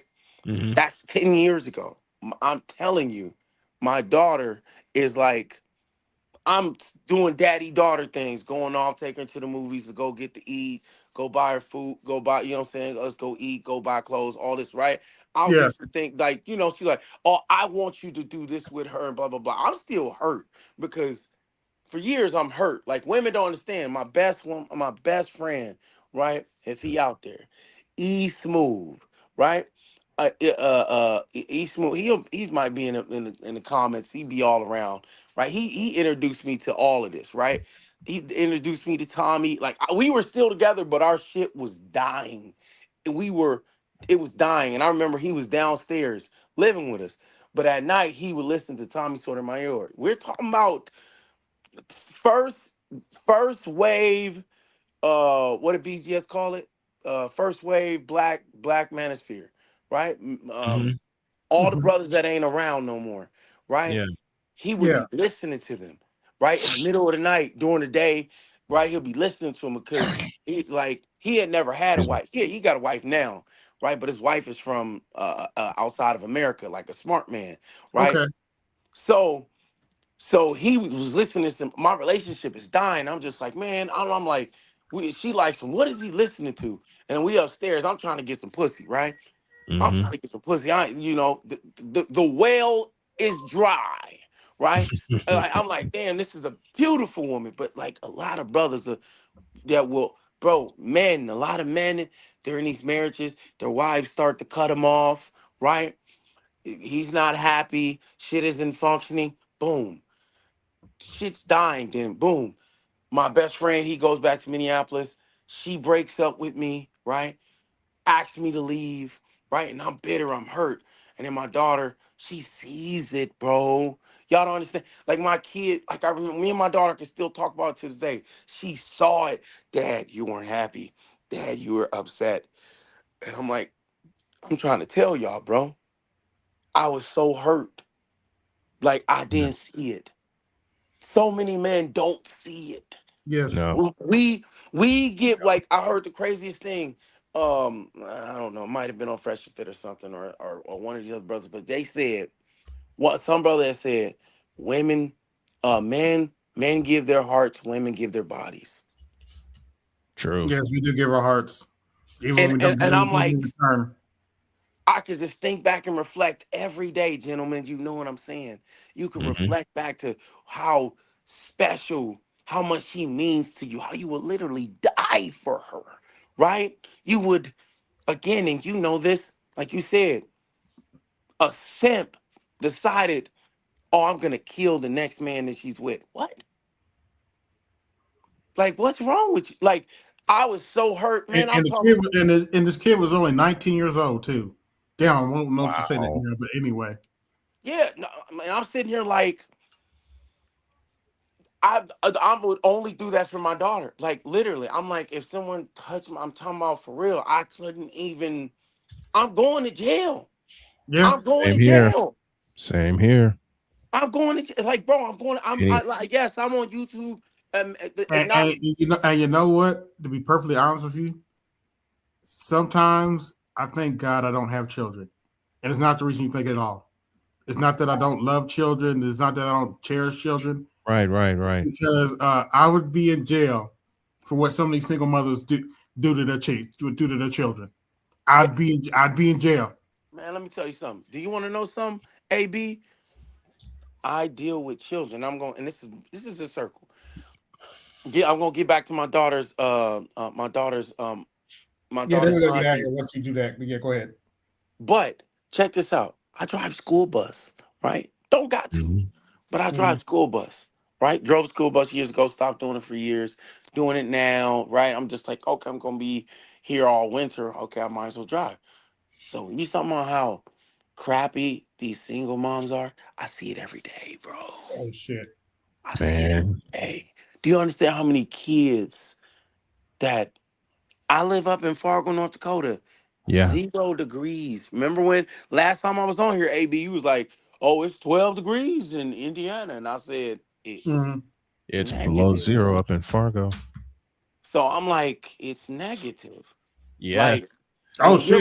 when you're like, it's 34, it's 10. 10. Mm. Yep.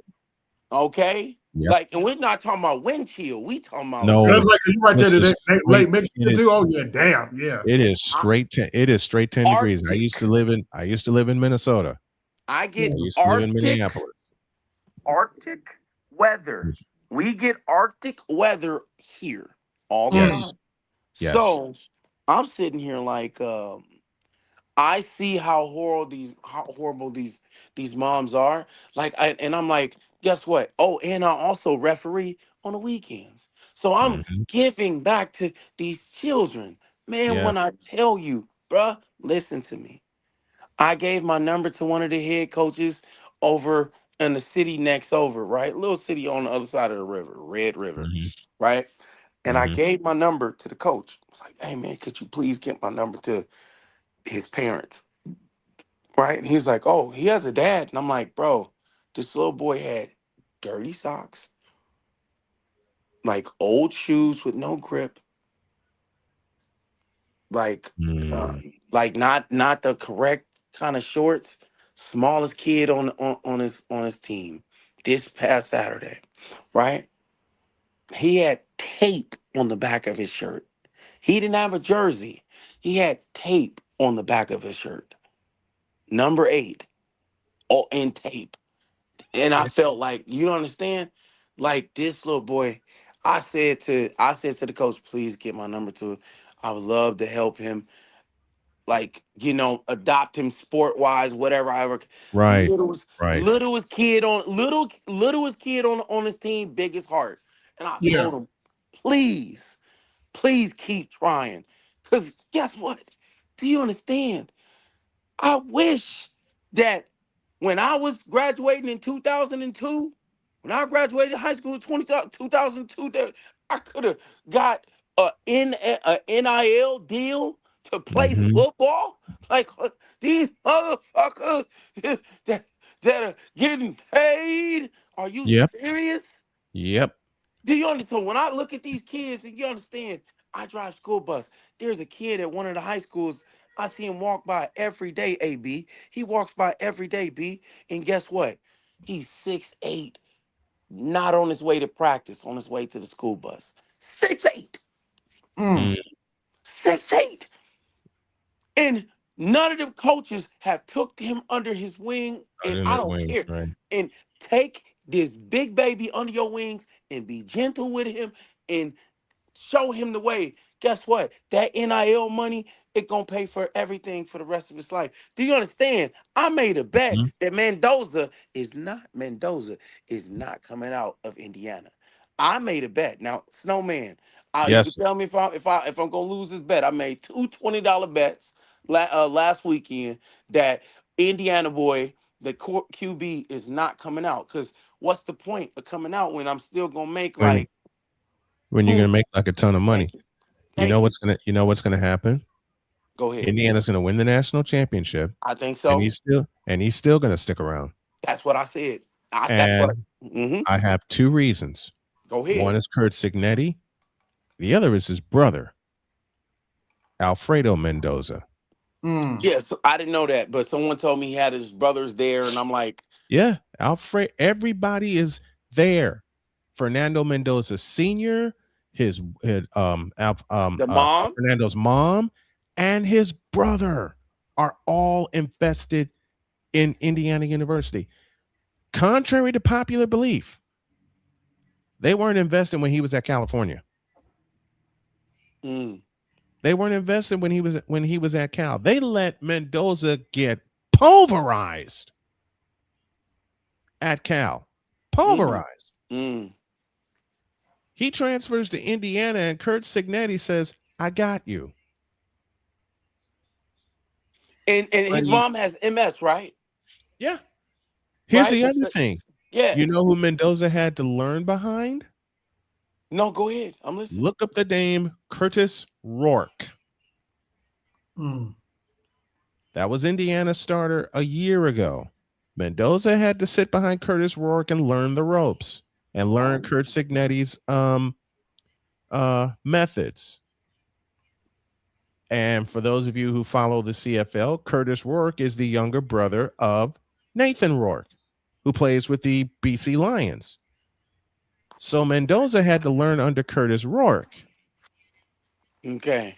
And So, as soon as Mendoza got to Indiana and learned everything, this is the end result. And not only, I'll say it again, not only was his dad there, but his mom's there and his little brother's there. He's staying put for another year. That's what I said. That's what I see. The fact that I didn't know the backstory on all of that. I said, bro, he's not going anywhere. Plus, he's still gonna make what? A minimum of $4 to $5 million. A minimum. Because we're talking about look what they offered. Look what they offered Ty Simpson. Correct. 6.5 to stay. 6.5. Yep. They offered Ty 6.5 to stay in college. Fernando's gonna get at least 5 more. I mean, Terrell, anytime you need to talk sports with me or ask me a question, get a hold of me. Yeah. That's go on and get in, Charles. Because after you say your thing, hey, Terrell, you know how to find me. You got to ask me a question. Find me. You already know my thoughts on this shit. Yes. I think fucking Anton Daniels was the bitch that he was discovered to be. Okay, yeah, pretty much. Man in the eye. When he sat next to you, you knew it was getting real. Yeah. Nope. And he chickened out like a bitch. You notice you didn't say, people say, well, Cory didn't go outside. He didn't have to. The He point didn't was have proven. thought it First was and all foremost, if I sit next to you and you don't have the balls to say what offended me again, then I don't need to hit you. You made yourself look like a bitch. Yeah, that. Oh, you killing him right there. You killing him right there, Yep. Officer Faulkner. You made yourself look like a bitch. I ain't gotta hit you. First of all, you the one who came in there all tamponed up when somebody Oh, I when love somebody that. called you out Love that. on your fucking bullshit and how much you were coon. Mm-hmm. I'm a Christian first before I'm a black man. Yeah. Guess what? When they were lynching motherfuckers in the South, They didn't they care. they didn't ask if you were Muslim, Christian, or atheist They just can't use nigga. Mm-hmm. because you all looked at it as one big nigga. That's how I know you a phony motherfucker. I called you out before to your face on Dennis Sperling show years ago. I warned the whole space. Don't trust that little slick coony motherfucker anyway. He's a Yep. bitch. I'm gonna call him a bitch because, as my parents would say, to call him anything else would actually be a true insult instead of calling what he directly is. Love that. I'm gonna He's go ahead a and say good night. So bitch, man. I'm gonna get on out of here. Good No, night, Jen. he, Thanks Yeah, for we having were me. just shooting the breeze really because I already said everything I need to say about this. if y'all want to hear my longer statement about it, go to my channel and you'll hear that fire stream. Even AB said that was some old Southern Baptist revival. We got the tent and we got a second tent with all the good food on it. Love it. That motherfucker was a bitch. I called it out. I said the same thing I said about Marilyn Mosby. I was right. The same thing when BGS asked me about Pete Hegseth. I was right. Stop thinking that I don't know what the fuck I'm talking about. It gets Exactly. insulting. See, the problem with it is this. Anton is going to be bootlicking and ass kicking. Ass kissing, not kicking. And see, here's the fucked up part that people didn't get this. How many times has Anton been face to face with people and this is the first time you've been called out face to face. There's no Dennis Sperling to help you. See, I don't have to, I could go to 5150 and I'd be like, yo, can I smoke in this bitch? Can I drink in this motherfucker? You know, you don't even know how to act correctly. And see, this is the bad part black men got to understand. You don't go to nobody else's house to take a shit and don't flush. There's a Exactly. toilet brush. Get the stains out the toilet. Mm-hmm. You know, you coming in there with your fucking muddy feet like Rick James and shit. You came in there adversarial and you got met with the energy you started with. See, my whole thing about it is you try to talk about black men being something, but you just as phony as hell. How the hell you supposed to be Christian, but you talk about black men sucking dicks? I'd rather you say I'm kissing somebody's ass than sucking their dick. Hey, Charles. But Hey, once again, this is this do as you feel fucking generational shit. Say what's out your mouth with no repercussions. When shit gets really real, if he didn't think about his money, the shit would have been slapped out of him. Well, why you got your bodyguard? Well, I got a bodyguard everywhere I go.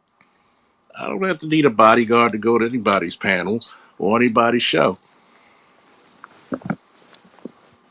Hey, Charles. Trust me, Isn't it fun? he's Isn't it not funny you. how much he I'm talks gonna say about? this real quick.